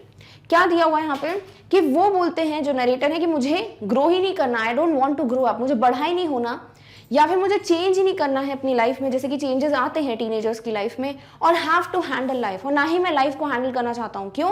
क्योंकि अगर ऐसा ही सब कुछ होने वाला है, सारी चीज़ें चेंज हो रही हैं, सब कुछ खो रहा हूँ मैं, बहुत ज़्यादा क्लमजी फीलिंग आ रही है, गीक हूँ मैं पूरी लाइफ में, क्या तो ये सब चीज़ें अगर होने वाली हैं देन डेफिनेटली मुझे ग्रो करना ही नहीं है। रादर क्या करना है, I just wanted to curl up and die. मैं सिर्फ चाहता था कि बस मैं ऐसे ही बैठ जाऊँ मुड़ मुड़ के और मैं मर जाऊँ। क्लियर? तो उनके दिमाग में ये चीज़ आ रही थी, इतना ज़्यादा उनकी लाइफ पे इम्पैक्ट पड़ चुका था इन चीज़ों का, इतना ज़्यादा उनका माइंडसेट डिस्टर्ब हो गया था कि वो क्या चाह रहे थे, he just wants to end his life, he just wants to die. उन्हें कंटिन्यू ही नहीं करनी है अपनी लाइफ, बिकॉज ये सब चीज़ें अगर होंगी, ये सब चैलेंजेस अगर उनको देखने हैं as he grows up, then definitely he does not want to be a grown up person, he wants to die then and there itself. Clear? All right. I walked around school like a zombie. अब zombie movies आपने देखी होंगी, क्या होता है, बिल्कुल ऐसे lifeless से लोग होते हैं, होते ह्यूमन बींग्स हैं, वायरस अटैक की वजह से अजीब से हो जाते हैं, राइट, एक लाइफलेस बॉडी की तरह वॉक करते हैं, तो उसे क्या कहते हैं, जोम्बी। इधर पे क्या मतलब होगा कि बिल्कुल भी इंटरेस्ट नहीं था नरेटर को, बहुत ज़्यादा ऐसा फील कर रहे थे कि लाइफ में कुछ बचा ही नहीं है, होपलेस फील कर रहे थे, तो उस तरीके से वॉक करते थे अपने स्कूल में। क्लियर? तो जोम्बी क्या होता है, dull and apathetic person. Clear? Everything felt surreal and I wasn't sure what was going to happen. और वो बोलते हैं हर एक चीज सरियल लग रही थी। सरियल मीन स्ट्रेंज और बिजार, यानी कि सब बहुत अजीब सा, क्लियर, ऑकवर्ड। तो वो बोलते हैं मुझे हर एक चीज जो है वो अजीब लग रही थी, स्ट्रेंज लग रही थी, और मुझे श्योर नहीं था कि अब क्या होने वाला है। I was not sure of the next move. All the security I had known from my old school, my friends, my house, my cat had all been ripped away. तो उनको जो एक सिक्योरिटी, एक जो सपोर्ट होता है, एक जो लाइफ में फील आता है कि सब कुछ है मेरे पास, वो कुछ चीज़ों से होता था। और वो क्या था? उनका जो ओल्ड स्कूल था, भाई हेड थे, इतने ज़्यादा रिस्पेक्ट मिलती थी। नंबर 2, उनके फ्रेंड्स जिन्हें दूसरे स्कूल में भेज दिया गया, उनका house now which is burn, उनकी कैट जो कि अब मिल नहीं रही है, लॉस्ट है। ये सारी चीज़ें जो हैं it was ripped away. Ripped away means torn apart, सब खो चुका था, सब बिखर चुका था। जब हम हिंदी में कहते हैं उसे कहते हैं रिप्ड अवे। तो ये सारी चीज़ें जो कि उनके लिए एक सिक्योरिटी थी, एक सपोर्ट था, वो सारी चीज़ें जो हैं वो उनकी लाइफ से जा चुकी थी। और इसीलिए कहीं ना कहीं वो यही फील कर रहे थे, अब लाइफ में आगे क्या होने वाला है मुझे नहीं पता। Clear? All right. When I walked through what used to be my house after school that day, I was shocked to see how much damage there was. Whatever had not burnt was destroyed by the water and chemicals they had used to put out the fire. तो ये जो narrator हैं वो बाद में अपने उसी building को, उस घर को देखने जाते हैं विच वॉज बर्न. तो वो बोलते हैं जब मैं गया उस घर को देखने के लिए आफ्टर स्कूल गए, उसके बाद जो है ये उस बिल्डिंग को देखने गए जो कि बर्न हो चुकी है, वो शॉक्ड थे देखकर कि कितना ज़्यादा डैमेज हो गया था वो बिल्डिंग का, कितनी ज़्यादा ख़त्म हो गई थी, ख़राब हो गई थी वो बिल्डिंग. और जो भी चीज़ें बर्न नहीं हुई थी, यानी कि फायर की वजह से जो चीज़ें बर्न नहीं हुई थी, डैमेज नहीं हुई थी, वो भी डैमेज हो चुकी थी. कैसे? जो वाटर और केमिकल्स यूज़ किया था फायर ब्रिगेड ने to put off the fire, उससे. तो ओवरऑल बहुत ज़्यादा डैमेज कॉज हो चुका था इस बिल्डिंग को. The only material things not destroyed were the photo albums, documents and some other personal items that my mother had managed to heroically rescue. But बस कुछ ही चीज़ें थी जो घर की डैमेज नहीं हुई थी. वो कौन सी? जो इनकी मॉम जो है बिल्कुल हीरो की तरह हिरोइकली स्ट्रांगली एंटर हुई थी बिल्डिंग में और वो सब चीज़ें वापस ले आई थी. वो क्या थी? उस मेटल बॉक्स में रखे हुए documents, personal identity, personal items, then उसके बाद उनके फोटो एल्बम्स जिसमें उनके फादर के पिक्चर्स थे स्पेसिफिकली. तो ये सारी चीज़ें ही बस रेस्क्यू कर पाई थी उनकी मॉम. अदर देन दैट बाकी सारी चीज़ें डैमेज हो चुकी थी. But my cat was gone and my heart ached for her. But इनका जो सबसे बड़ा लॉस था वो क्या था? इनकी जो स्ट्रॉन्गेस्ट एक बॉन्ड था वो क्या था? इनकी कैट के साथ. और वो कैट जो है नहीं मिल रही थी, it was gone.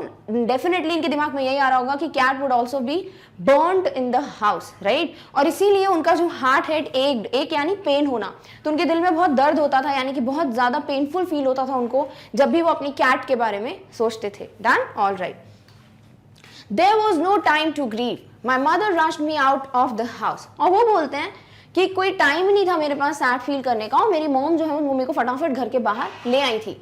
We would have to find a place to live, क्योंकि वो बिल्डिंग पूरी बर्न हो चुकी थी. तो उनकी मॉम नहीं चाहती होंगी कि वो जो है उस घर में रहें या एंटर भी करें. तो फटाफट वो बिल्डिंग में जब ये सब चीज़ें देख रहे हैं जो कि घर जल चुका था, वहाँ उनकी मॉम जो है उनको वापस ले जाती है और जल्दी से बाहर बोलती है आ जाओ.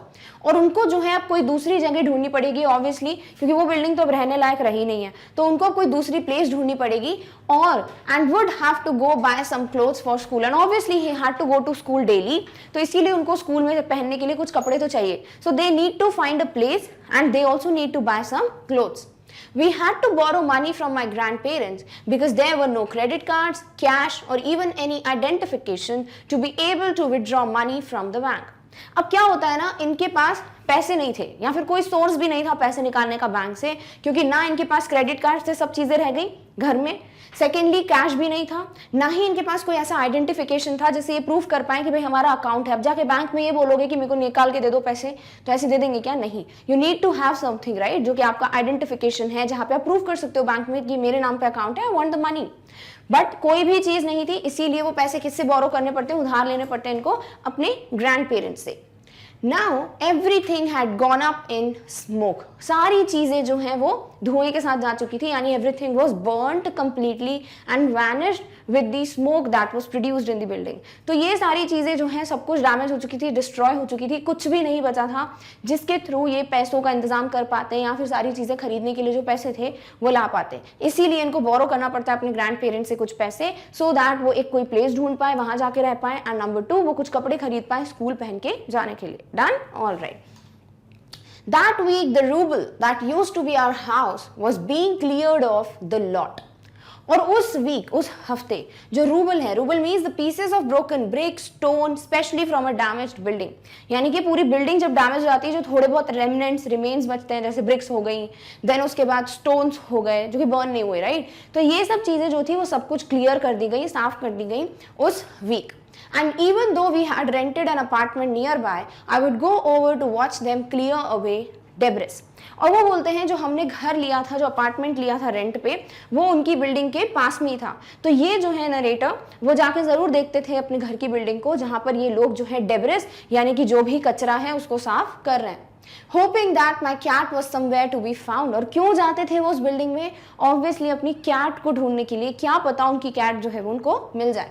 She was gone and but इतना टाइम हो गया, एक हफ्ता हो गया है और उनको उनकी कैट नहीं मिलती, तो ये डेफिनेट था उनके लिए कि उनकी कैट जो है हमेशा के लिए जा चुकी है। I kept thinking about her as that vulnerable little kitten।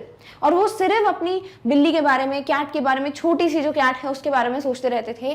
Vulnerable का मतलब होता है वीक, इजी टू इन्फ्लुएंस, यानी जिसको जल्दी खतरा होता है उसे कहते हैं वल्नरेबल। तो उनकी कैट जो है वो छोटी सी कैट है, वो क्या ही कर पाएगी, तो उनको डर लगता था कि वो एक वल्नरेबल कैट है, तो उसी के बारे में सोच सोच कर इनको टेंशन होता था। Clear? All right. In the early morning, when I would disturb her and get out of bed, she would tag along after me, climb up my robe and crawl into my pocket to fall asleep. I was missing her terribly। और वो एक instance बताते हैं जिसे सोच सोच कर वो अपनी कैट को और ज़्यादा मिस कर रहे हैं। और वो क्या इंस्टेंस है कि जब भी सुबह सुबह उठना होता था इनको स्कूल के लिए, नरेटर को, तो अर्ली मॉर्निंग में जब भी वो डिस्टर्ब करते थे उसको, कैट सोती थी इनके साथ ही इनके बेड पे, तो ये जो है सुबह सुबह इसको डिस्टर्ब करते थे उठाने के लिए, तो वो क्या करती थी, she would and get out of bed, she would tag along after me. तो जैसे ही वो बेड से बाहर निकालने की कोशिश करते थे कैट को, ये खुद भी निकलने की कोशिश करते थे, तो कैट क्या करती थी, इनके ऊपर चढ़ जाती थी, इनके रोब पे, रोब क्या होता है जो पहन के सोते हैं नाइट वेयर में, उसे कहते हैं रोब, तो उस रोब पे चढ़ जाती थी और उनके पॉकेट में जो है बैठ के सोने लगती थी। यानी कि वो बेड से उसको उठा भी नहीं या खुद भी उठ जाए तो भी वो क्या करती थी, इनके ऊपर क्रॉल करेगी, उनके पॉकेट में बैठेगी रोब के और उसमें सो जाती थी। और ये सब चीजें सोच सोच कर वो बहुत बुरी तरीके से मिस कर रहे थे अपनी कैट को। He was missing him her terribly. Clear? All right. It always seems that bad news spreads quickly and in my case it was no different। फिर नरेटर बोलते हैं हमेशा से ही ऐसा होता है कि जो बुरी खबर होती है वो बहुत जल्दी फैलती है, राइट। अगर फॉर एग्जाम्पल कुछ अच्छा हुआ है ना, वो इतनी जल्दी लोगों के कानों तक नहीं पहुंचता जितना कि कुछ बुरा हो गया आपके साथ तो वो पहुंच जाती है, राइट। तो वैसे ही वो बोलते हैं कोई भी बैड न्यूज होती है इट स्प्रेड्स क्विकली। और सिमिलरली इनके केस में भी कुछ अलग नहीं था, उनकी भी ये जो पूरी कंडीशंस थी वो सब कुछ फैलती गई। Everyone in high school, including the teachers, was aware of my plight। Plight means a bad or difficult state or situation। यानी जो बुरी एक situation रही है आपकी लाइफ में उसे कहते हैं plight। तो उनके स्कूल में, जो अभी नया स्कूल है उसमें टीचर्स या हर कोई जो भी थे उस स्कूल में, सबको पता था इस कंडीशन के बारे में, इस सिचुएशन के बारे में। I was embarrassed as if somehow I were responsible।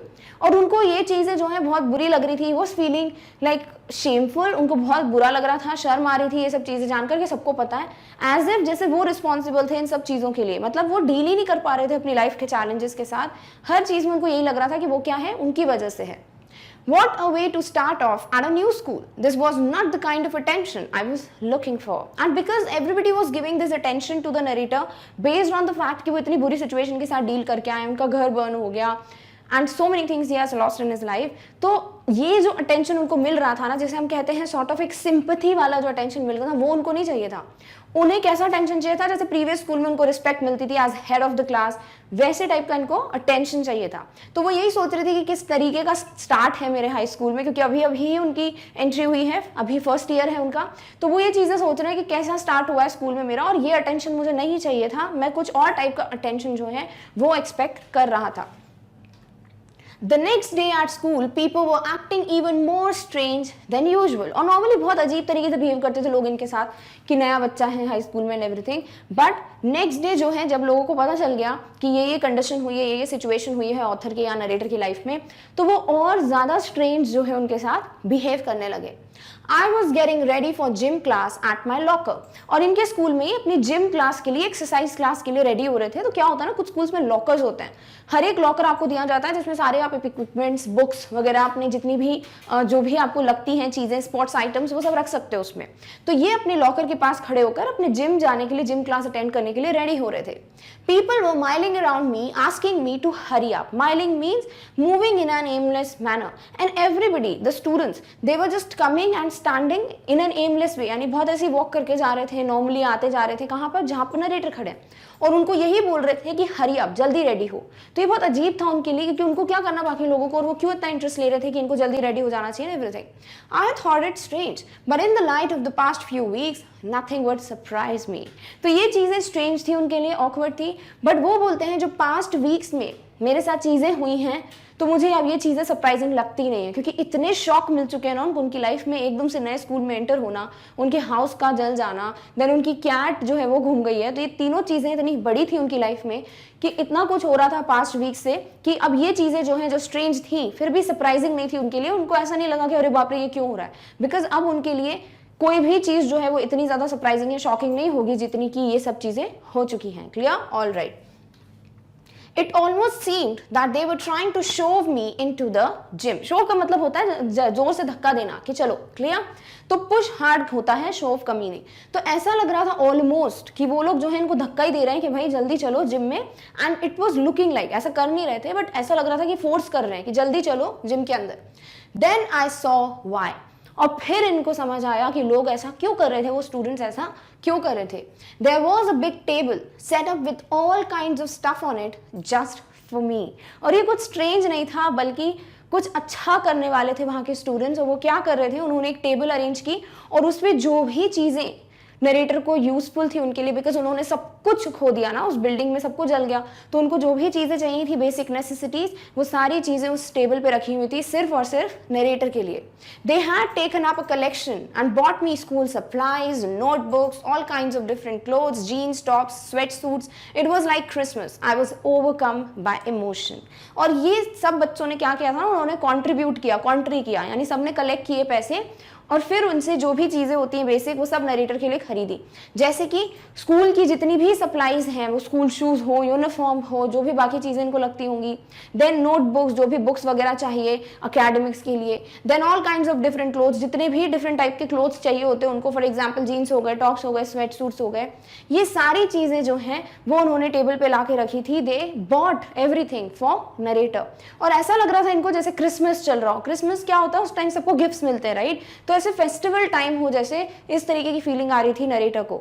और ये सब कुछ देखकर वो इमोशनल हो गए. He became so much emotional and sensitive कि वो सब चीजें उन पे overcome, he was overcome by the emotions, like he was almost about to cry. तो ये सब चीजें उनके लिए हुई. So now we can say, क्या पता अब कुछ गुड स्टार्ट हो इनकी लाइफ में. People who had never spoken to me before were coming up to me to introduce themselves. और क्यों इतने ज़्यादा इमोशनल हो गए थे वो, सिर्फ चीज़ों की वजह से नहीं, क्योंकि जो लोग उनसे कभी बात ही नहीं करते थे, never spoken to him, अब सब आके अपना इंट्रोडक्शन दे रहे थे. Hello I am this, hello I am that. तो खुद ही आके इंट्रोडक्शन दे रहे हैं वो लोग जो बात भी नहीं करते थे. तो this was something which was overwhelming for the narrator. Clear? I got all kinds of invitations to their houses and the students were giving invitations to the narrator कि आप हमारे घर पे आइए for food or let's party or something like that. तो वो invitations भेज रहे थे इनको कि आइए let's mingle up. Their genuine outpouring of concern really touched me. और वो genuine था, ऐसा नहीं था कि दिखावा कर रहे थे भाई कुछ हो गया है चलो, नहीं. Literally they were feeling bad for narrator. तो वो पूरी कोशिश कर रहे थे कि वो एक जेन्युइन आउटपोरिंग, यानी कि उनके जनरली इमोशंस बाहर आ रहे थे. और ये सब चीज़ें जो हैं वो बहुत ज़्यादा सेंसिटिव थी किसके लिए, नरेटर के लिए. And that really touched him. In that instant I finally breathed a sigh of relief and thought for the first time that things were going to be okay. और फाइनली इतने time बाद एक relief की सांस ली उन्होंने और उनको अब ये लग रहा था शायद अब चीज़ें जो हैं वो नॉर्मल हो जाएंगी. I made friends that day. और उस दिन उन्होंने अपने फ्रेंड्स बना लिए स्कूल में, जो कि उनको चाहिए था, राइट? पुराने स्कूल को क्यों मिस कर रहे थे, क्योंकि वहाँ पे उनके फ्रेंड्स थे, टीचर्स थी, यहाँ पे वो अकेले थे. फाइनली एक प्रॉब्लम सॉल्व हो गई और वो क्या है, उनके फ्रेंड्स जो हैं वो बन गए नए स्कूल में. Done? All right. A month later, I was at my house watching them rebuild it, but this time it was different. और एक महीने बाद अब इनका घर जो है वो वापस से बनाया जा रहा था, बट थोड़ा अब डिफरेंट बन रहा था.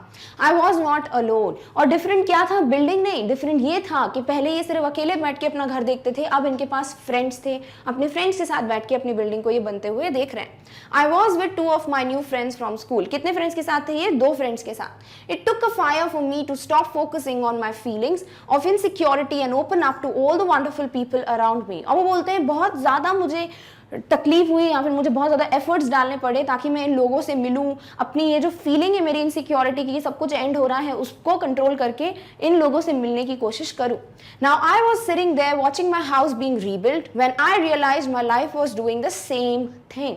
और वो बोल रहे हैं कि मैं वहीं बैठा हुआ था, अपने घर को जो है वापस से बनते हुए देख रहा था, और फिर मुझे समझ आया कि मेरी लाइफ वापस से वही सारी चीज़ें कर रही है. क्या? जैसे घर रीबिल्ड हो रहा है वैसे इनकी लाइफ भी रीबिल्ड हो रही थी, सब कुछ वापस चेंज हो रहा था. Clear? All right. While we sat there on the curb planning my new bedroom, I heard someone walk up to me from behind and say, "Does this belong to you?" तो वो बोलते हैं कि जैसे ही हम कर्ब पे बैठे थे, कर्ब क्या होता है? एज ऑफ द पेवमेंट, जहाँ पे कुछ बना हुआ है सीमेंट टाइप का, और वहां पे बैठ के अपना घर बनते हुए देख रहे थे, राइट? तो एकदम से they were planning their new bedroom. तो जो ये नरेटर का न्यू बेडरूम बनेगा, वापस से पूरा घर बन रहा है, तो वो प्लान कर रहे थे अपने फ्रेंड्स के साथ कि ऐसे ऐसा मेरा बेडरूम बनेगा. I heard someone walk up to me from behind, और कोई पीछे से आया और वो एकदम से बोलता है इनसे, नरेटर से, does this belong to you. कोई चीज है उनके पास और उसको देखते हुए वो बोल रहे हैं कि क्या ये चीज जो है वो तुम्हारी है. When I turned around two see who it was, जैसे ही वो पीछे मुड़े देखने के लिए कि भाई कौन है, क्या चीज के बारे में पूछ रहा है, आई could not believe my eyes. मैं अपनी आंखों पे विश्वास ही नहीं कर पाया. नहीं, जो चीज उन्होंने देखी उनको बिलीव ही नहीं हो रहा था कि वो चीजें सच में उनके सामने है. एंड वो क्या था?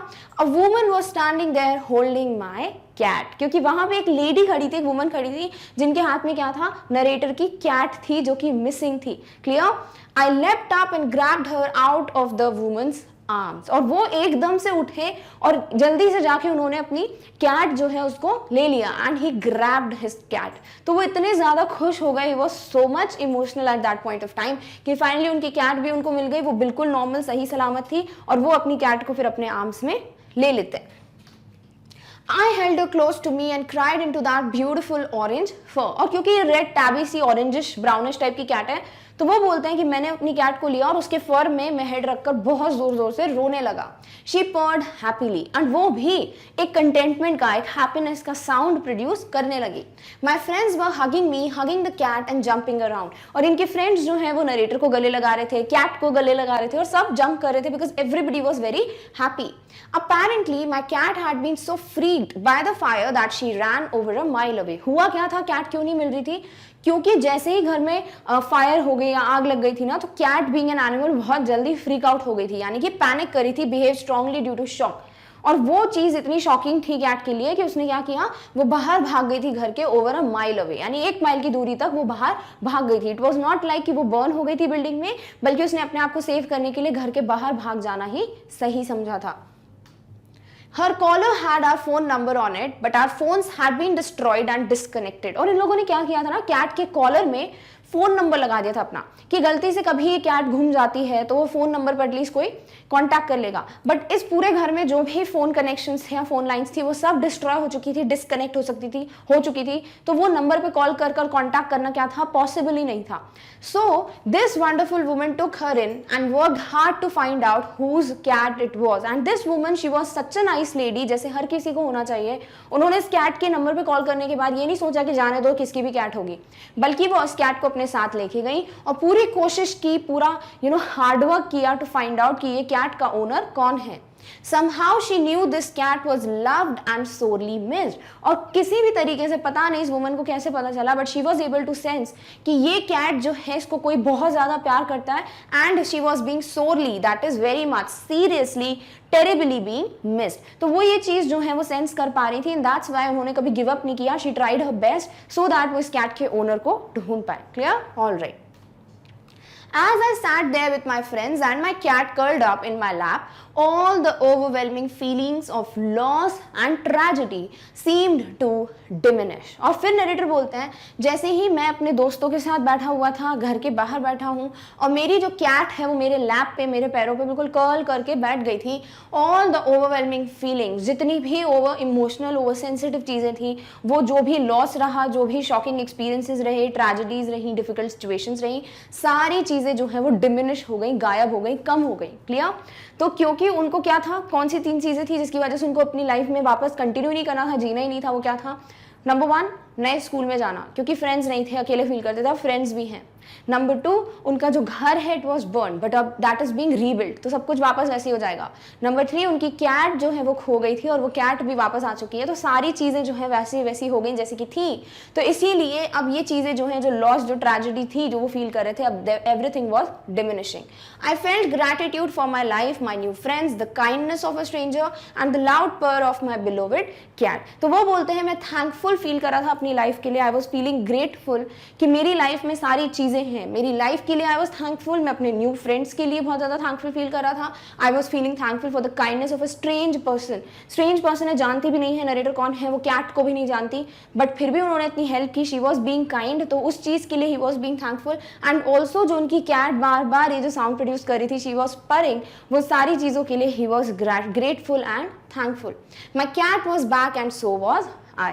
और फाइनली वो बोलते हैं, बहुत अच्छी लाइन है, इस पे क्वेश्चंस भी किए जा सकते हैं, कि फाइनली उनकी कैट जैसे ही वापस आई वो भी वापस आ चुके थे। मतलब जो उन्होंने अपनी लाइफ में सब लूज कर लिया था, जो वो जीना भूल गए थे, वापस से वो चीज़ें उनकी लाइफ में आ गई थी। Now he knew how to live his life, now he was no more hopeless, lifeless anymore. He was not at all walking like a house is not a home, written by Jan Godioso. So we have already seen the line by line explanation in the previous 2 videos, but now we will revise it again by going through the summary of the chapter, so that आपका एक revision तो हो ही जाएगा, साथ ही साथ आपको important pointers मिलेंगे जो आप अपने आंसर्स में मेंशन कर सकते हो। क्लियर? तो इस पूरे चैप्टर में हम ये देख चुके हैं कि house is not a home, जो टाइटल है वो यही बता रहा है कि कोई बिल्डिंग जो होती है वो घर नहीं होती, राइट? यानी मकान और घर में बहुत बड़ा डिफरेंस होता है। House and home, there is a very big difference, and that difference is house is just a building जहाँ पे सिर्फ नॉर्मली लोग रह रहे हैं, एंड होम क्या होता है? एक ऐसी बिल्डिंग जहाँ पर सब बहुत ज़्यादा लविंगली, बहुत ज़्यादा क्लोज बॉन्ड शेयर करते हुए, there is lot of affection for each other, इस तरीके के लोग जहाँ रहते हैं उसे कहते हो होम। क्लियर? तो पहला तो ये पॉइंट है कि ये टाइटल इसलिए दिया गया है टू टेल कि जहाँ पर भी लोग प्यार से रहते हैं, that is what is a home. अब वो ज़रूरी नहीं आपकी फैमिली ही हो, अगर आपके स्कूल में भी आपके फ्रेंड्स वगैरह हैं, आप उनके साथ भी बिल्कुल एक फैमिली की तरह रहते हो, तो वो भी क्या हो जाता है? एक होम हो जाता है। क्लियर? तो ये होता है क्या? Difference between house and home. Second thing जो इस पूरी स्टोरी में हाईलाइट की गई है, that is the challenges being faced by a teenager generally.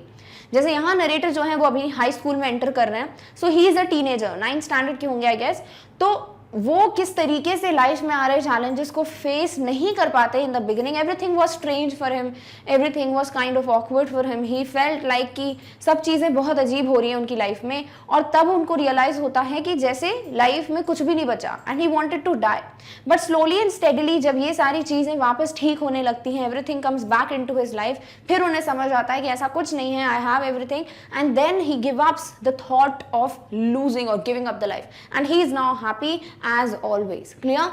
तो ये 2 चीजें हैं जो हाईलाइट हुई हैं इस पूरे चैप्टर में। क्या क्या होता है कंप्लीटली इस चैप्टर में? Let's revise all the incidents, all the facts whichever is being told to us by the author in this chapter. So I hope title clear है, दूसरा जो point of view है वो भी clear है। तो चलिए वापस से पूरी summary देख लेते हैं इस chapter की, that is the complete story that is being told to us. Clear? So A House is Not a Home is written by Jan Godioso. तो जिनकी author है वो कौन है? Jan Godioso. In this story the narrator shares an experience, और यहाँ पे narrator author जो भी आपको बोलना बोल सकते हो, वो एक experience share कर रहे हैं, बट इन्होंने क्या किया है? इन्होंने एक मेल कैरेक्टर को लेते हुए ये पूरी स्टोरी शेयर की है। He mentioned the challenges that he faced during or being a teenager when he switched schools and grew up in a completely new environment. Overall क्या पता चल रहा है चैप्टर में? जो भी चैलेंजेस फेस किए किसने? नरेटर ने। जैसे स्कूल स्विच हुआ उनका, वो जूनियर स्कूल से, प्राइमरी सेक्शन से वो एक हाई स्कूल में जाते हैं, एक न्यू स्कूल बिल्डिंग है, न्यू लोग हैं, तो ये सब चीज़ों के बारे में वो शेयर करते हैं। Number 2, grew up in a completely new environment, और एक बिल्कुल नए से इन्वायरमेंट में उनकी ग्रोथ होती है। तो ये दोनों चीज़ें जो हैं वो क्या हैं, उनके लिए कैसे चैलेंजिंग थी वो बताते हैं क्या नरेटर इस चैप्टर में। He understood the difference between a house and a home, और फिर वो एक जो थिन लाइन डिफरेंस है घर के, एक मकान और एक घर के बीच में, एक हाउस और होम के बीच में, वो समझ पाते हैं इस चैप्टर में। तो चैलेंजेस कैसे हुए, फेस कैसे किए, कितना डिफिकल्ट था उनके लिए बीइंग अ टीनेजर, वो एक पॉइंट ऑफ व्यू। दूसरी बात, जो एक थिन लाइन डिफरेंस है किसके बीच में, एक हाउस और होम के बीच में, वो दोनों चीजें जो है यहाँ पे बताई हैं नरेटर ने। The narrator entered the high school. In his first year, he felt strange. अब स्टोरी बिगिन होती है। नंबर 1 चैलेंज क्या था? स्कूल का स्विच होना। क्लियर? तो वो जो है एंटर करते हैं किसमें, एक हाई स्कूल में, यानी अब एक नए स्कूल में जा रहे हैं वो, अपनी जो 9th स्टैंडर्ड की जो क्लासेस होती हैं वो वहां पर अटेंड करेंगे। In his first year he felt strange. Obviously उनका फर्स्ट ईयर था as a freshman, as a person जिसका पहला दिन है या पहला साल है एक नए स्कूल में नए लोगों के बीच में, इसीलिए उनको बहुत ज़्यादा ऑकवर्ड फील होता था, स्ट्रेंज फील होता था। In the junior school he was the head of the class and had enjoyed the privileges given to a senior. और जो उनका जूनियर स्कूल था, इसके पहले वाला जो प्रीवियस स्कूल था, वहां पर वो हेड थे क्लास के। तो एक हेड को कैसे बिल्कुल सारी फैसिलिटीज मिलती हैं, रिस्पेक्ट मिलती है, जैसे कि एक सीनियर को मिलती है, वैसे ही इनको वो सारी रिस्पेक्ट, सारा एक जो पॉइंट ऑफ व्यू था लोगों का वो ऐसा था कि हाँ भाई ये हेड है। और ये सारी जो प्रिविलेजेस हैं वो सब वो यहाँ पर एंजॉय नहीं कर सकते भाई, because he is a fresh man, अभी एंटर हुआ स्कूल में तो हेड तो बनेंगे नहीं। ऐसा ही होता है ना, फॉर एग्जाम्पल जब भी अगर आप ये चीज़ देखो कि कई बार ऐसा होता है हमारे स्कूल में भी किसी का इन मिडवे जो मिड ऑफ द सेशन होता है तब किसी का एडमिशन होता है, तो that person takes time, right, क्योंकि हम भी नहीं जानते उस पर्सन को, वो भी नहीं जानता हमें, तो हम लोग थोड़ा टाइम लेते हैं उनके साथ बॉन्ड फॉर्म करने में, वो भी थोड़ा टाइम लेते हैं फ्रेंड्स बनाने के लिए। तो सॉर्ट ऑफ ऑकवर्ड नेचुरली है कि होगा, ये एक्सपेक्टेड है। बट डिपेंड्स कि अगर आप ऐसा कुछ कर सकते हो, जैसे यहाँ पर नरेटर के साथ बाकी के जो बच्चे हैं वो पहले ही अगर कोशिश करते फ्रेंड्स बनने की, या नरेटर खुद ही ट्राई करते सबसे बात करने की, फ्रेंड्स बनाने की, तो पहले से ही सिचुएशन नॉर्मल होती है उनकी लाइफ में। ये वाला एक इंसिडेंट उनके लिए शॉकिंग नहीं होता। बट क्यों होता है शॉकिंग, क्योंकि ना तो ये ट्राई करते हैं फ्रेंड्स बनाने की, उनके दिमाग में यही चला मेरा पुराना स्कूल, पुराने प्रिविलेजेस, अगर उन्हें ये भी तो सोचना चाहिए था कि नए स्कूल में भी वही सब चीज़ें अचीव कर सकते हैं अगर थोड़ा एफर्ट लगाएं। टाइम लगता है हर चीज़ में, एकदम से नहीं मिल जाती, बट वो चीज़ उनके दिमाग में नहीं गई, बिकॉज वो एक छोटे बच्चे भी हैं, टीनेजर भी हैं, तो इतनी जल्दी समझना इस चीज़ को डिफिकल्ट है। ऑल्सो नंबर 2, वहाँ पे जो बच्चे थे दूसरे, उन्होंने भी कोशिश नहीं की कि भाई आए खुद ही मिले कि okay welcome to our school and everything, थोड़ा जानने की कोशिश करें, नहीं। तो इसीलिए क्या था, बोथ वेज जो है कॉन्वर्सेशन बिगिन ही नहीं हुआ। That's why it was little bit strange or awkward for the narrator to kind of adapt in this new school. Then it was uncomfortable to be a fresher at the high school. तो उनके लिए थोड़ा सा uncomfortable था, normal नहीं था कि वो एक फ्रेशर की तरह बिगिन कर रहे हैं इस हाई स्कूल में। Clear? All right. The school was twice as big as the old one, and to make the matters worse, his friends were sent to other schools. और इनका जो स्कूल है वो 2 गुना बड़ा था पुराने स्कूल से, जो पुराने स्कूल की बिल्डिंग थी उससे ट्वाइस बड़ी थी इस स्कूल की बिल्डिंग। और दूसरी चीजें जो बोला गया है कि जो मैटर और वर्स कर दी गई और खराब हो गई सिचुएशन, वो क्या थी कि इनके जो स्कूल फ्रेंड्स थे पुराने, उन्हें डिफरेंट हाई स्कूल्स में भेज दिया गया, उस सेम स्कूल में उनका एडमिशन नहीं हुआ था। सो ही फेल्ट लोनली, तो कोई था ही नहीं जिसे वो जानते हैं, कोई बॉन्ड हो, इसलिए उनको बहुत अकेला फील होता था, लोनली फील होता था। The narrator missed his old school teachers and would go back to meet them. और ये जो नरेटर हैं वो अपने ओल्ड स्कूल टीचर्स को बहुत मिस करते थे, जो पुराने स्कूल की टीचर्स थी, तो इसीलिए हमेशा विजिट करते थे उनसे मिलने के लिए। The teachers would encourage him to meet new people in the new school and to get involve in new activities. और उनकी जो टीचर्स हैं पुराने स्कूल की, वो हमेशा इनको एनकरेज करती, मोटिवेट करती थी, being a teacher they knew कि ये होता है बच्चों के साथ, तो किस तरीके से उन्हें मोटिवेट करना है, एक साइकोलॉजिकल फैक्ट था। तो वो इस तरीके से उन्हें एनकरेज करती थी कि try to mingle up, try to meet new people in your new school. तभी तो क्या होगा, वो इन्वॉल्व होंगे जितना ज़्यादा न्यू एक्टिविटीज़ में, नए लोगों से मिलेंगे तो उनके फ्रेंड्स बनेंगे, तो नॉर्मल हो जाएगा उनके लिए ये नया स्कूल भी। They said that after some time he would adjust to the new surroundings and would love the new school more than the previous one. और फिर उनको जो है उनके टीचर समझाते थे कि देखना कुछ टाइम बाद क्या होगा, तुम इस नए स्कूल में इतना ज़्यादा एडजस्ट कर लोगे, इतना ज़्यादा अडेप्ट कर लोगे कि तुम न्यू स्कूल को इस स्कूल से, दैट इज ओल्ड स्कूल है, उससे भी ज्यादा पसंद करने लगोगे। You would like that school more, the new school more. But they asked him to promise that he would still come to meet them.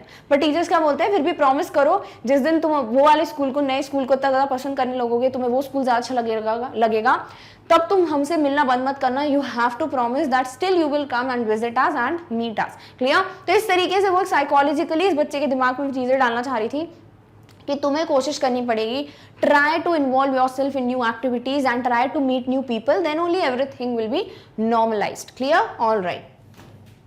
On one Sunday afternoon, अब पहला shocking चीज जो पहला चैलेंज था वो क्या था, स्कूल का स्विच होना। ठीक है, अब नंबर 2 के बारे में बात करेंगे।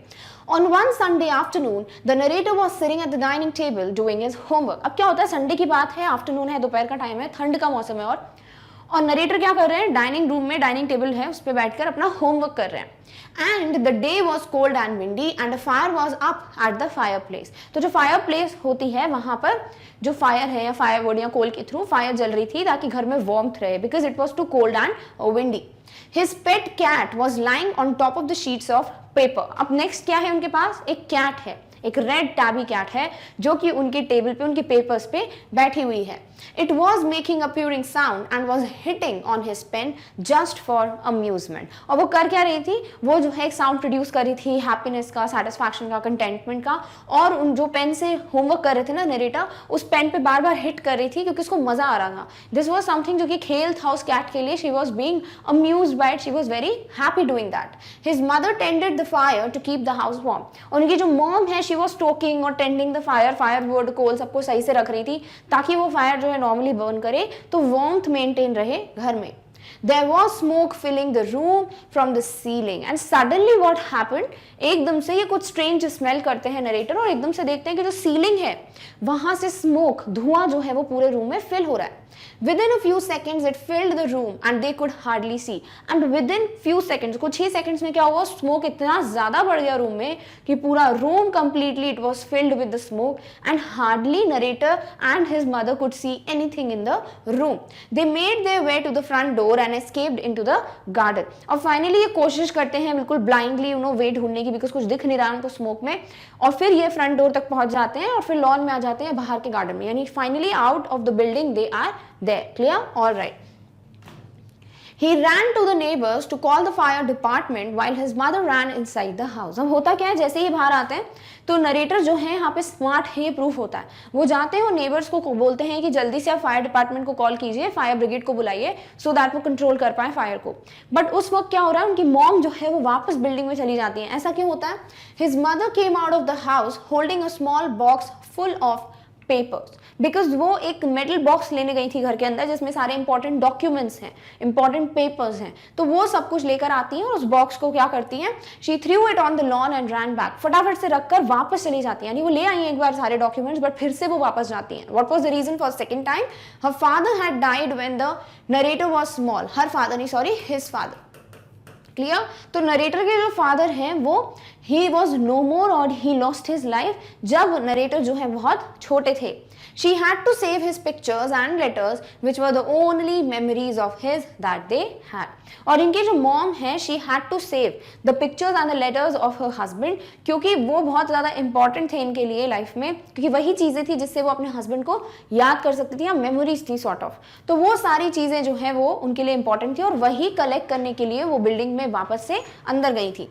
He tried to run after her but was stopped by a firefighter. So being worried or nervous for his mother, narrator try करते हैं कि वो अंदर जाए. उनको पता था कि उनकी मॉम अंदर क्यों गई है, बट वो बहुत ज़्यादा टेंशन में आ जाते हैं और वो भागते हैं अपनी मॉम को बताने के लिए कि शुड नॉट गो इनसाइड, और वो चिल्लाने के लिए जैसे ही अंदर जाने वाले होते हैं क्या होता है, एक फायर फाइटर, एक फायर मैन जो है वो आकर उनको होल्ड कर लेता है, पीछे से उन्हें पकड़ लेते हैं. He told him that other firefighters would bring her back. और वो समझाने की कोशिश करते हैं नरेटर को कि टेंशन मत लो, बाकी के जो फायर फाइटर्स हैं, फायरमैन हैं, they would go inside the building और वो तुम्हारी मॉम को वापस अच्छे से ले आएंगे. क्योंकि नरेटर का भी यही कहना था कि अगर वो मुझे जो है छोड़ देते ना, अगर मैं इतना बोल रहा था कि you just leave me, I want to go inside the building to save my mom, अगर वो फायर फाइटर थोड़ा सा भी लूज होल्ड जो है उन्होंने पकड़ के रखा, थोड़ा भी वो ढीला छोड़ते ना, तो क्या होता, नरेटर सच में अंदर चले जाते. And that was not logical eight that point of time. तो नरेटर बोलते हैं वो सही थे अपनी जगह पे कि उन्होंने मुझे नहीं छोड़ा, क्योंकि मैं तो एक बच्चा था, तो मैं उस वक्त इलॉजिकल बात कर रहा था, but he was right to stop me there and there itself. Clear? The firefighter wrapped a blanket around the narrator and made him sit in their car.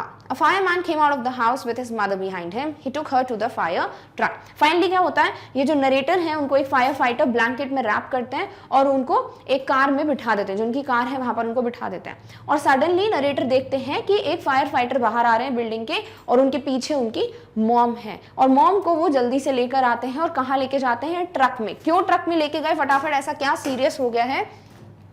And put an oxygen mask on her mouth, और फटाफट उनको oxygen mask लगा दिया। किसको? Narrator की mom को। क्यों? All those times he ever argued with her and hated her vanished at the thought of losing her. तो ऐसा लग रहा था नरेटर को मे बी वो अपनी मॉम को लूज करने वाले हैं, his mother is going to leave him and go। But उस वक्त जब उनके दिमाग में ये चीज आई कि उनकी मॉम जाने वाली है उनको छोड़कर, तब उनकी लाइफ में जितने भी ऐसे इंसिडेंट्स हुए थे when he even argued with her mom, his mom, या फिर उन्होंने कभी भी अपनी मॉम को हेट किया हो because of certain circumstances. Teenagers क्यों हेट करते हैं अपने पेरेंट्स को? बिकॉज जब उनकी जो विशेज होती है फुलफिल नहीं होती है, उनको परमिशन नहीं मिलती किसी चीज की, तो उनको लगता है कि पेरेंट्स आर वेरी रॉन्ग और वो हेट करने लगते हैं, which is totally wrong, right? तो ये सब चीजें उनके दिमाग में आती हैं और ये सब इंसिडेंट्स बोलते हैं वो वैनिश होगा, उसी वक्त खत्म होगा जब उनके दिमाग में ये चीज आई कि उनकी मॉम जो है उनको एनी टाइम छोड़कर जा सकती है। बट हुआ क्या था? It was nothing serious. उनकी मॉम ने थोड़ा बहुत स्मोक इनहेल कर लिया था, इस वजह से उनको ऑक्सीजन मास्क दिया गया ताकि वो नॉर्मल हो जाए। It took 5 hours to control the fire. The house was totally burned down. अब पूरे 5 घंटे लगे घर के, जो ये पूरी बिल्डिंग में आग लगी हुई थी उसको कंट्रोल करने में, जो फायर थी उसको कंट्रोल करने में पूरे 5 hours लग गए।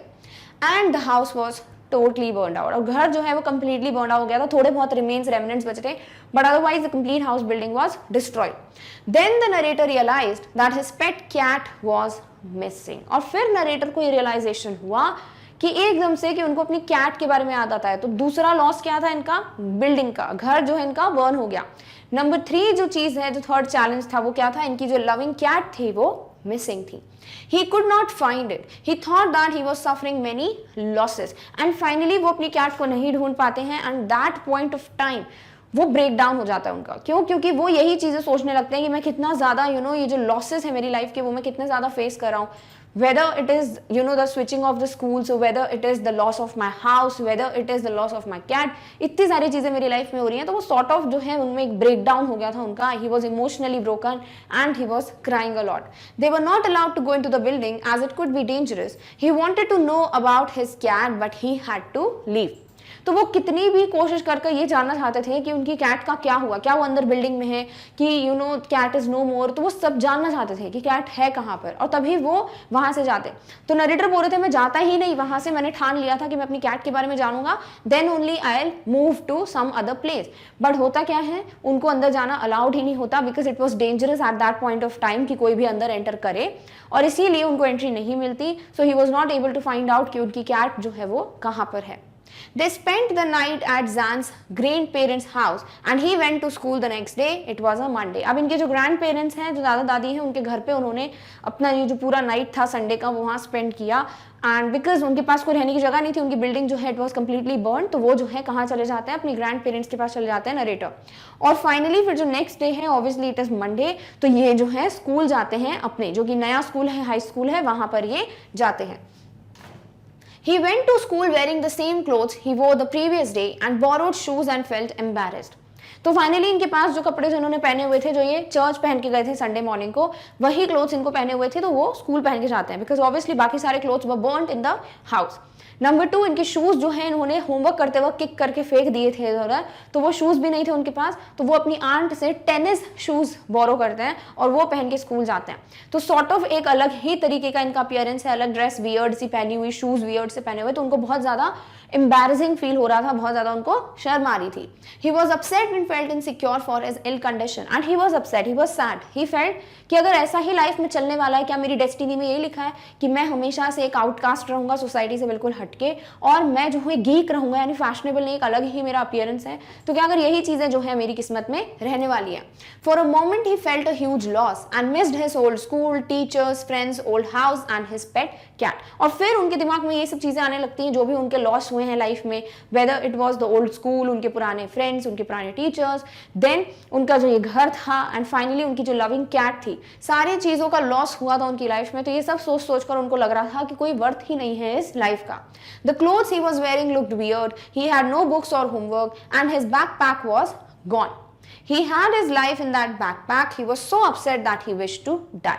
और इनके पास कुछ भी नहीं था, ना ही इनके पास नॉर्मल प्रॉपर क्लोथ्स थे स्कूल पहन के जाने के लिए, ना ही इनके पास स्कूल के इक्विपमेंट्स थे, बुक्स हो, नोटबुक्स हो, होमवर्क, कुछ भी नहीं था, ना ही इनके पास इनका बैकपैक था जिसमें इनकी पूरी लाइफ थी, यानी सारी चीजें थी उस बैकपैक में। और वो कुछ भी उनके पास नहीं बचा था। तो everything he lost everything in just few weeks. तो इसीलिए ये जो एक लॉस था ना, वो उनके लिए बेयर करना चैलेंजिंग था, और इसीलिए वो क्या सोचने लगते हैं कि he wished to die, he felt that my life should end up, I just wished that I should curl up and die, that's it. He walked around the school like a zombie. On his way back, he walked through his burned house and was shocked to see the remnants. अब क्या होता है, अब ये school में भी ऐसे बिल्कुल लाइफलेस पर्सन की तरह वॉक करते हैं, बिकॉज इनको कोई इंटरेस्ट नहीं है, ना ही फ्रेंड्स हैं, ना कुछ ऐसा एक्साइटिंग सा है, इतना कुछ उन्होंने कुछ दिनों में देख लिया है। तो वो जो है एक ज़ॉम्बी की तरह, एक लाइफलेस पर्सन की तरह वॉक कर रहे हैं अपने स्कूल में। आफ्टर स्कूल एंड्स, जैसे ही स्कूल की छुट्टी होती है, क्या करते हैं, अपने पुराने घर को देखने जाते हैं, दैट वाज बर्न। और जैसे ही अपने घर को देखते हैं, he was shocked to see the damage that been caused by the fire and the water that had extinguished it. तो वो क्या देखते हैं, पूरा कंप्लीटली घर जो है वो डैमेज हो गया है, बर्न हो गया है, डिस्ट्रॉय हो गया है। कुछ जो बच गया था, जो फायर से डिस्ट्रॉय नहीं हुआ था, तो वो वाटर और केमिकल्स जो फायर फाइटर्स ने यूज किए थे टू एक्सटिंग्विश द फायर, उसकी वजह से डैमेज हो गया था। तो कंप्लीटली उनकी जो घर की बिल्डिंग है, that was done, it was like damaged and it was destroyed. He could not grieve the loss of his cat because they had to rebuild their life. और वो बोलते हैं बस टाइम ही नहीं था, मैं अपनी कैट को याद कर रहा था। वो इंसिडेंट्स याद करते हैं कि जब अर्ली मॉर्निंग में वो सो रहे होते थे, उनकी कैट उन्हीं के साथ सोती थी बेड पे, तो वो उसको डिस्टर्ब करते थे, उठ जाते थे बेड से, तो कैट क्रॉल करती थी उनके रोब के पॉकेट में जाकर सो जाएगी। तो इस तरीके के इंसिडेंट्स जो उनको याद आ रहे थे, अपनी मेमोरीज याद आ रही थी कैट से रिलेटेड, बट उनके पास इतना टाइम ही नहीं रहा कि वो वहाँ पे इस लॉस के बारे में थोड़ा भी सैड फील कर पाए, क्योंकि उनकी मॉम फटाफट उनको बिल्डिंग से बाहर ले आती है as they were about to build और rebuild this house. He had to buy new clothes for school. अब क्या करना था, इनकी मॉम इनको जल्दी बाहर क्यों ले आती है, क्योंकि अब इनको एक रेंट पे अपार्टमेंट भी देखना था, एक न्यू प्लेस देखनी थी जहाँ ये रह सकते थे। नंबर 2, इनको इनके लिए क्लोथ्स भी खरीदने थे जो ये स्कूल में पहन के जाते। They had to borrow money from his grandparents as they did not have their credit cards, cash or any identity proofs to withdraw money from the bank. और फाइनली इनको अपनी नॉर्मल चीज़ों के लिए जो बेसिक नेसेसिटीज खरीदनी थी, rent पे अपार्टमेंट लेना था, उन सब के लिए जो भी पैसे थे वो उनके पास थे ही नहीं, ना कैश था, ना क्रेडिट कार्ड से, सब कुछ बर्न हो चुका था इन द हाउस। ऑल्सो कोई आइडेंटिटी प्रूफ भी नहीं ला पाए थे ये बाहर, जिससे ये प्रूफ कर पाते बैंक में कि इनका अकाउंट है और ये विड्रॉ कर ले मनी। क्लियर? तो इसीलिए वो पैसे जो है वो ग्रैंड पेरेंट्स से बोरो करते हैं। They were living in a rented apartment nearby, but the narrator would visit his old house and see the workers. अब क्या होता था, इनका जो घर जहाँ पे रहने लगे थे, जो रेंटेड अपार्टमेंट था, वो इनके घर के बिल्कुल थोड़ा ही पास में था, it was near by.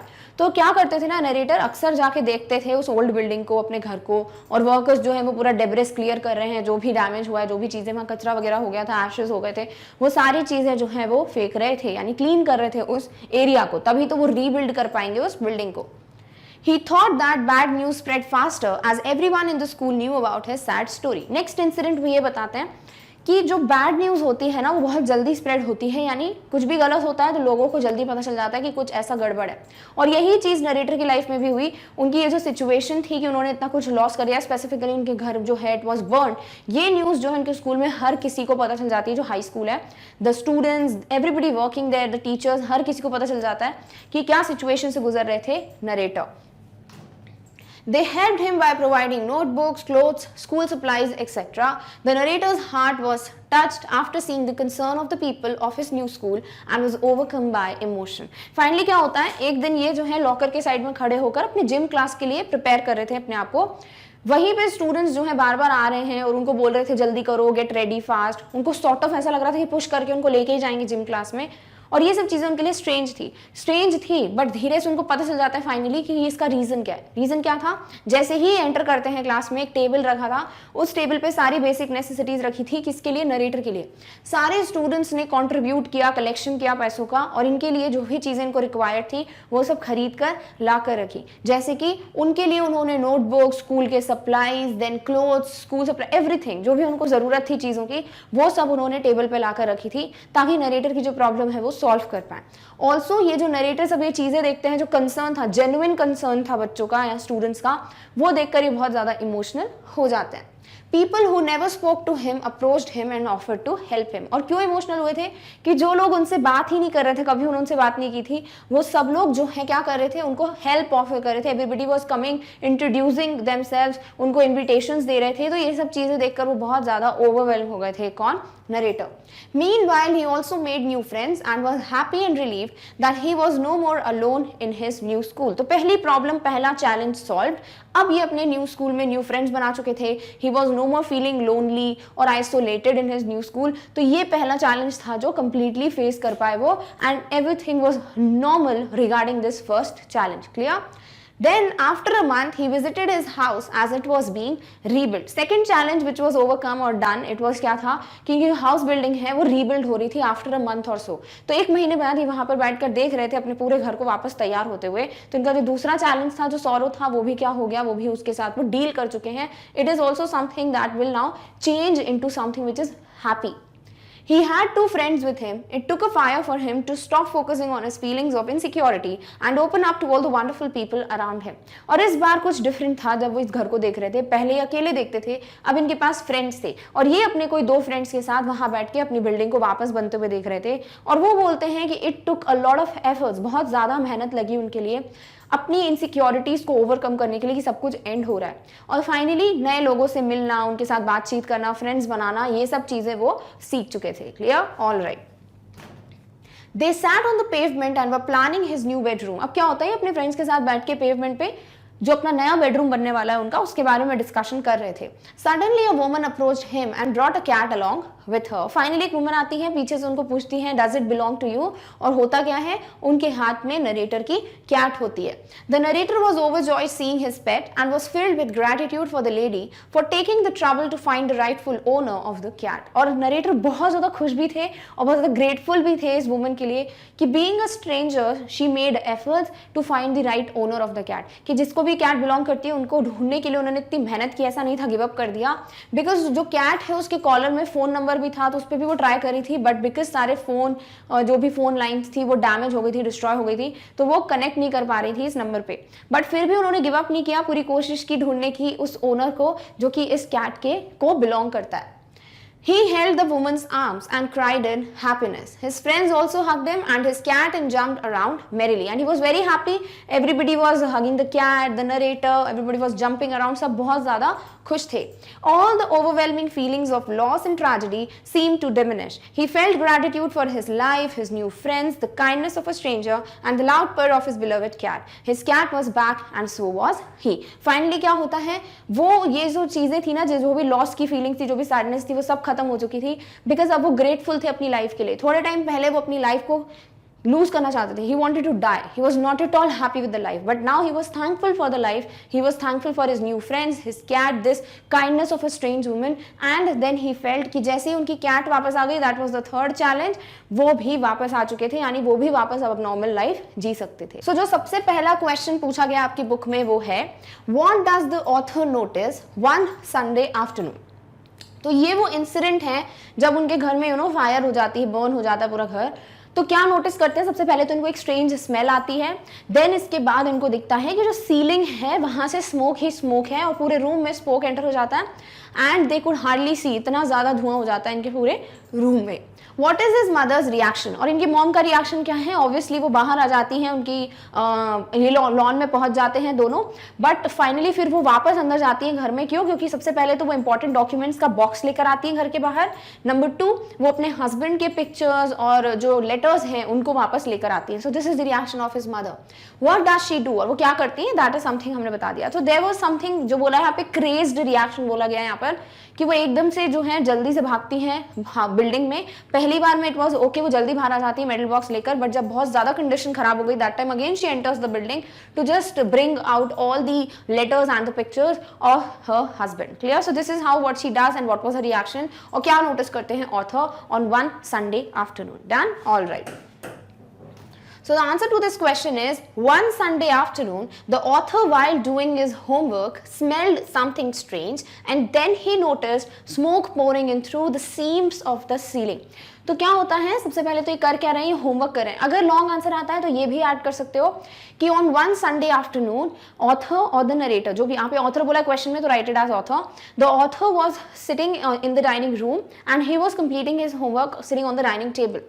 And suddenly he smelled something unusual, something strange, and then saw or he noticed smoke was pouring. यानी smoke आ रहा था, धुआं आ रहा था कहाँ से, from the seams of the ceiling. अगर ये ceiling है तो ceiling, जिस फॉर एग्जाम्पल बोर्ड का जो कॉर्नर है, अगर ये सीलिंग है तो इसकी जो ये बिल्कुल लाइंस होती है ना उसे कहते हो सीम्स। तो हर एक कॉर्नर से, हर एक लाइन से उनको स्मोक आता हुआ दिख रहा था। The author and his mother ran outside to save their life. तो दोनों क्या करते हैं, दोनों ऑब्वियसली बहुत कोशिश करते हैं, बाहर कुछ दिख नहीं रहा होता। लॉन्ग आंसर होगा तो ये पॉइंट ऐड कर सकते हो। It was so smoky in the room that they could hardly see anything and then they tried anyhow they tried to find the front door and could come outside the house building. His mother ran out of the house with a small metal box full of important documents. She dropped the case on the lawn and ran back into the house to bring the pictures of the author's dead father, which was the only thing that she had to remember him by. तो यहाँ पर ये चीज जो है क्या किया उनकी मॉम ने, तो ये लिखना जा सकता है कि हर मॉम और his mom sorry the author's mom ran back to the house and she brought the metal box which contained all the documents, personal documents, and then again she went into the house building to collect or to bring back the photographs or the letters of her husband whom she lost when the author was very young. Clear? तो इस तरीके से भी आप लिख सकते हो. This is the other modification, the way to write the answer, or you can write all these lines too. Clear? So this is how उनका reaction था, what she did. दोनों चीजें पता होनी चाहिए, क्या कर रहे थे जो नरेटर हैं या ऑथर हैं जो संडे आफ्टरनून को क्या कर रहे थे, एग्जैक्टली क्या उन्होंने देखा, हर एक चीज जो है इस तरीके से हमें इस आंसर में बतानी है. Done? All right. Next question is why does he break down in tears after the fire.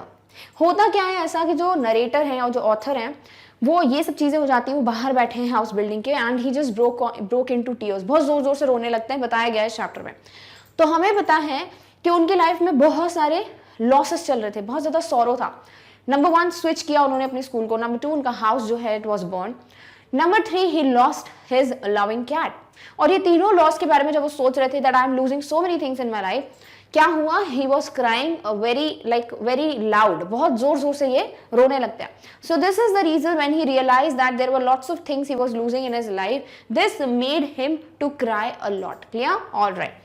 So the answer to this question would be the author's house was completely burned down. तो उनका जो घर है वो completely burn out हो गया था. After 5 hours when the fire was finally out, the author realized that his cat was nowhere to be seen or to be found. He had to face the loss of old school, his house and cat. In such a state, he cried and broke down in tears. He had suffered big losses. तो short answer आता है, तो this is how you will answer. जैसे ही ये लोग घर के बाहर आ जाते हैं, 5 घंटे लगे पूरे फायर को extinguish करने में or to just bring down this fire. And when after some time he realized that he was not able to find his cat and his cat was missing. So as he realized that he had lost his old school, old friends, the house, the cat, that made him to realize that he has suffered a lot of losses recently, and that is something that made him to cry so loudly or he was in tears. Yeah? Long answer एक question आता है, definitely आप पूरा incidents बताओगे.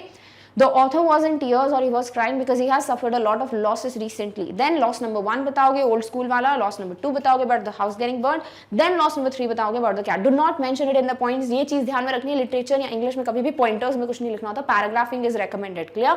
तो ये सब चीजें जो है आप बता सकते हो. तो लॉन्ग आंसर में this is the way you can begin the answer and you can just continue it, give the basic brief about each and every loss. तो प्रॉपर वर्ड लिमिट भी आप मिस नहीं करोगे.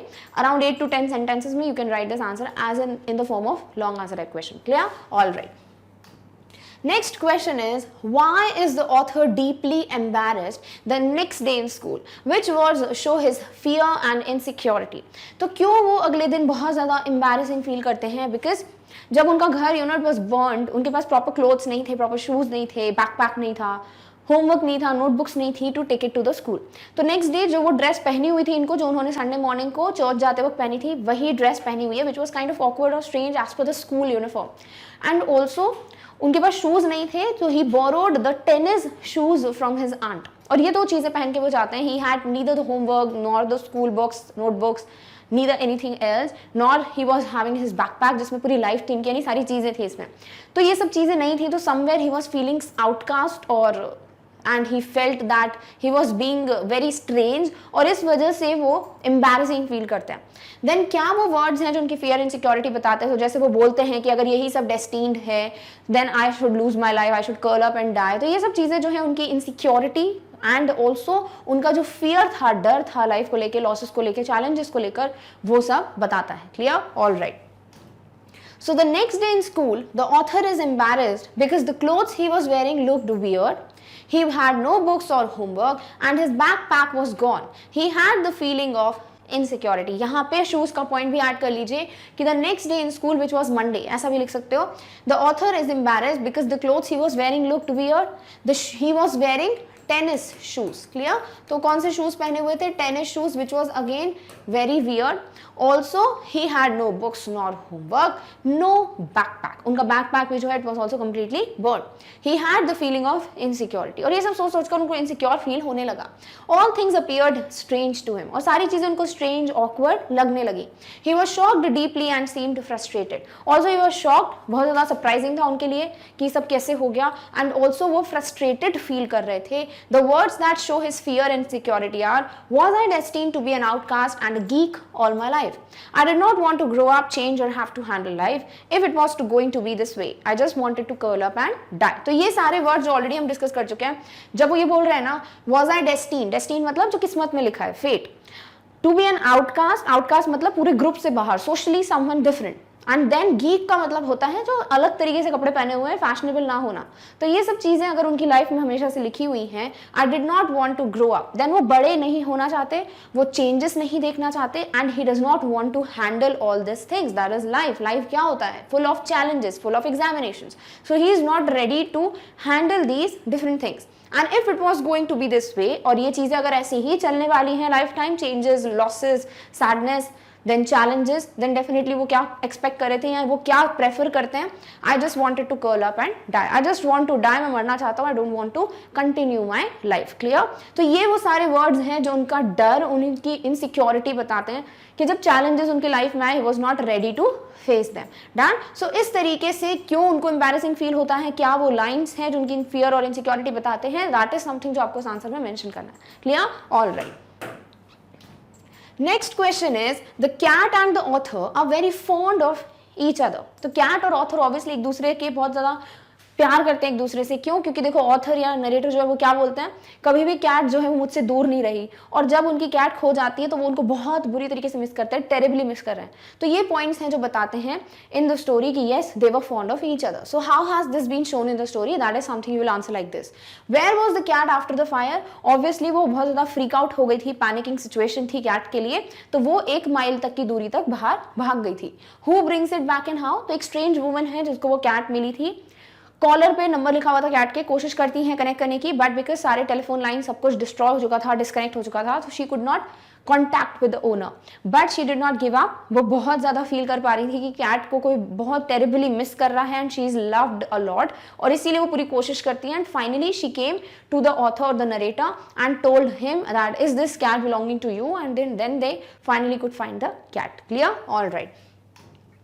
So the author loved his cat very much. So author literally loved his cat very much because जब वो छोटी थी, kitten थी, तभी उनको रेस्क्यू किया गया था ऑथर के through. He never considered her far from him. और उनको कभी ऐसा नहीं लगता था कि वो दूर है उनसे. हमेशा वो एक क्लोज बॉन्ड जो है, कनेक्शन जो है वो उनको फील होता था. She kept sitting beside him when he did his homework and other household work. When the author found his cat back, his happiness was beyond the limits. तो जब भी वो कुछ भी करते थे, उनकी कैट हमेशा वहीं होती थी. होमवर्क कर रहे तो पेपर्स पे बैठी है, उनकी पेन के साथ खेल रही है, कभी कुछ और भी कर रहे हैं, सो रहे हैं, एवरी टाइम कैट उनके साथ होती थी. तो इससे पता चलता है कि कैट भी फॉन्ड थी किसकी? ऑथर की. और ऑथर को जब उनकी कैट मिल जाती है वो बहुत खुश हो जाते हैं. उनको लगता है कि वो बैक, यानी उनकी लाइफ जो है, खुशियां जो है वो वापस आ गई, वो खुद वापस आ गए लाइफ में. तो इससे प्रूफ होता है कि वो बहुत प्यार करते थे अपनी कैट को. He grabbed her quickly and felt relieved. This proved that they were very fond of each other. How they were fond of each other, इस तरीके के लाइंस प्रूव करते हैं. When the house was on fire, the cat ran over a mile away as it was so freaked by the fire. तो कहाँ चली गई थी कैट? बहुत पैनिक कर गई थी, डर गई थी कैट, तो इसीलिए वो कम से कम 1 माइल की दूरी तक वहां से भाग गई थी. A stranger lady brought the cat back as the phone number was written on the collar of the cat, but phones were destroyed and disconnected. तो वो पूरा ट्राई करती है, एक स्ट्रेंजर लेडी, उनको कैट मिलती है, कॉलर पे नंबर लिखा हुआ है, but because phones, lines, everything was destroyed, damage, इस वजह से, वो डिस्कनेक्शन की वजह से she was not able to connect with the owner और the narrator regarding the cat. But the lady worked hard to find the owner of the cat and brought it back. But lady did not give up. She did her best. अपने efforts लगाए उन्होंने, और फिर वो finally पता लगा लेती हैं कि इसका owner कौन है, और इस तरीके से जो cat है वो narrator या author के पास वापस आ जाती है. Clear? All right. Next question is, what actions of the schoolmates changed the author's understanding of life and people and comfort him emotionally? तो जो उनकी एक अंडरस्टैंडिंग थी लोगों के बारे में, जैसे उनको ये नहीं पता था कि नॉर्मली लोगों के बारे में एक कॉमन राय क्या होनी चाहिए कि हाँ अगर मैं ट्राई करूंगा तो they would also be my friends, but उनको क्या लगता था इस स्कूल में कोई भी उनका नहीं है, आइसोलेटेड फील करते थे. बट जैसे ही उनकी ये बैड न्यूज़ जो है कि उनका घर जो है it was burn, he has lost a lot of things, वो सारी न्यूज़ जब स्कूल में फैलती है तो वहाँ के बच्चे दे वर सो गुड, दे वर सो काइंड कि वो कलेक्ट करते हैं पैसे और इनके लिए सारी चीज़ों को अरेंज करते हैं, whether they are the clothes और वेदर स्कूल सप्लाईज और notebooks, everything they brought them, और वो एक टेबल पर रख देते हैं और नरेटर को वहाँ पर लेके जाते हैं. सो दिस इज हाउ ये जो एक्शन था स्कूलमेट का, खुद आके वो इंट्रोड्यूस कर रहे हैं, बातचीत कर रहे हैं, जो बात भी नहीं करते थे, इन्विटेशंस दे रहे थे उनको अपने घर के लिए, ये सब चीज़ें जो हैं वो ऑथर का माइंड सेट चेंज करती हैं. How does his loneliness vanish and how does he start participating in life? और इस तरीके से उनका जो लोग जो है उनके फ्रेंड्स बन गए, वो एक अच्छा टाइम स्पेंड करने लगे अपने फ्रेंड्स के साथ. सो दिस इज हाउ उनका जो एक लोनलीनेस था, जो अकेलापन था, वो दूर होता है and he now starts participating in life. Clear? All right. So the author's schoolmates showed genuine concern towards him. It should be schoolmates. ठीक है, तो बहुत सारे थे. So they have shown a genuine concern. ऐसा नहीं था कि fake कर रहे हैं, pretend कर रहे हैं. They did it by heart. On the second day of his new school, people were insisting that he hurry up and goes to the gym. So on the second day of his new school ना लिख के ऐसे लिख सकते हो, on the second day after the fire broke out.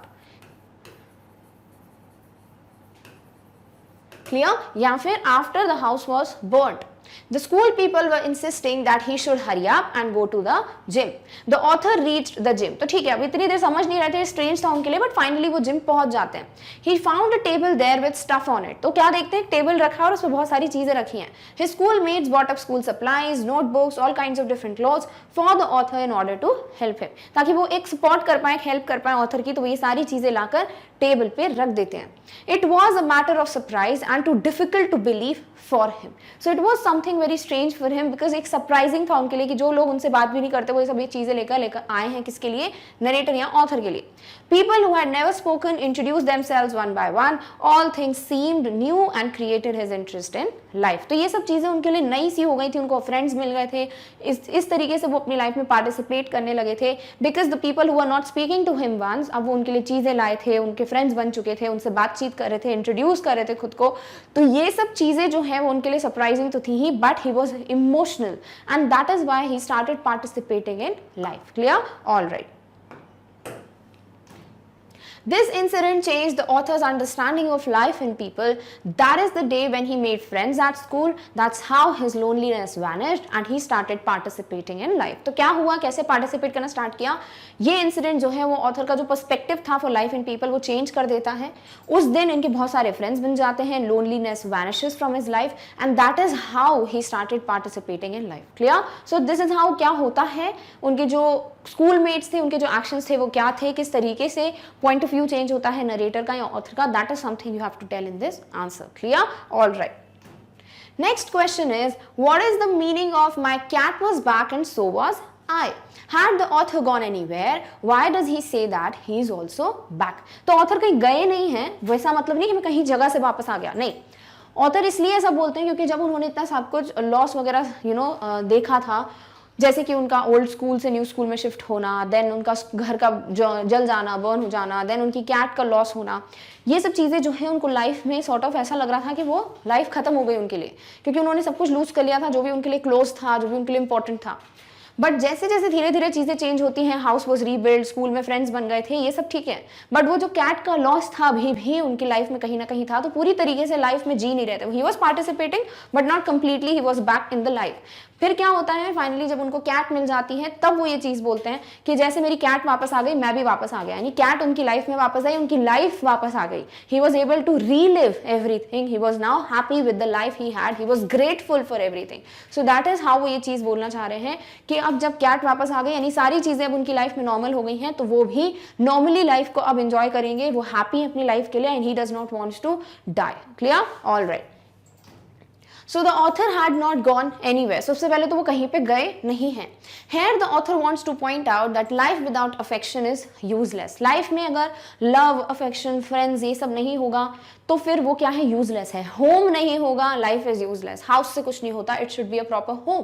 Clear? So this is what this line in short explains to us. And he was depressed after a great loss in all fields. His old school and teachers, the house got burned in fire and he lost his cat. तो overall बहुत सारी चीजों को इन्होंने खोया था अपनी life में, वेदर वो अपने ओल्ड स्कूल की बात कर रहे हो, टीचर्स, उनके जो ओल्ड टीचर्स थे वो नहीं है अब उनके पास, फ्रेंड्स नहीं है, देन उनका घर नहीं है, it was all burn. Finally उनकी जो कैट थी वो भी उन्होंने लूज कर दी थी. In such circumstances he considered himself dead and had no interest in life. So he was like a dead person. Zombie बोलते हैं ना वो, लाइफलेस पर्सन.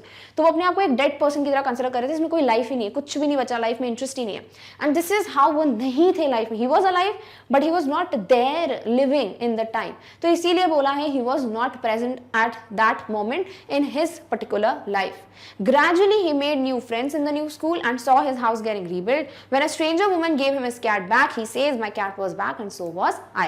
तो finally जब उनका घर rebuild हो रहा है, उनके नए friends बन जाते हैं, और जब उनको stranger woman जो उनकी cat लाके देती, तब वो ये lines बोलते हैं, utter करते हैं कि उनकी cat वापस आ गई तो वो भी आ गई. यानी पहले वो डेड थे, मतलब वो he was living person but then too he considered himself dead, lifeless, not interested in the life, but now he was thankful, grateful for the life, he was living it.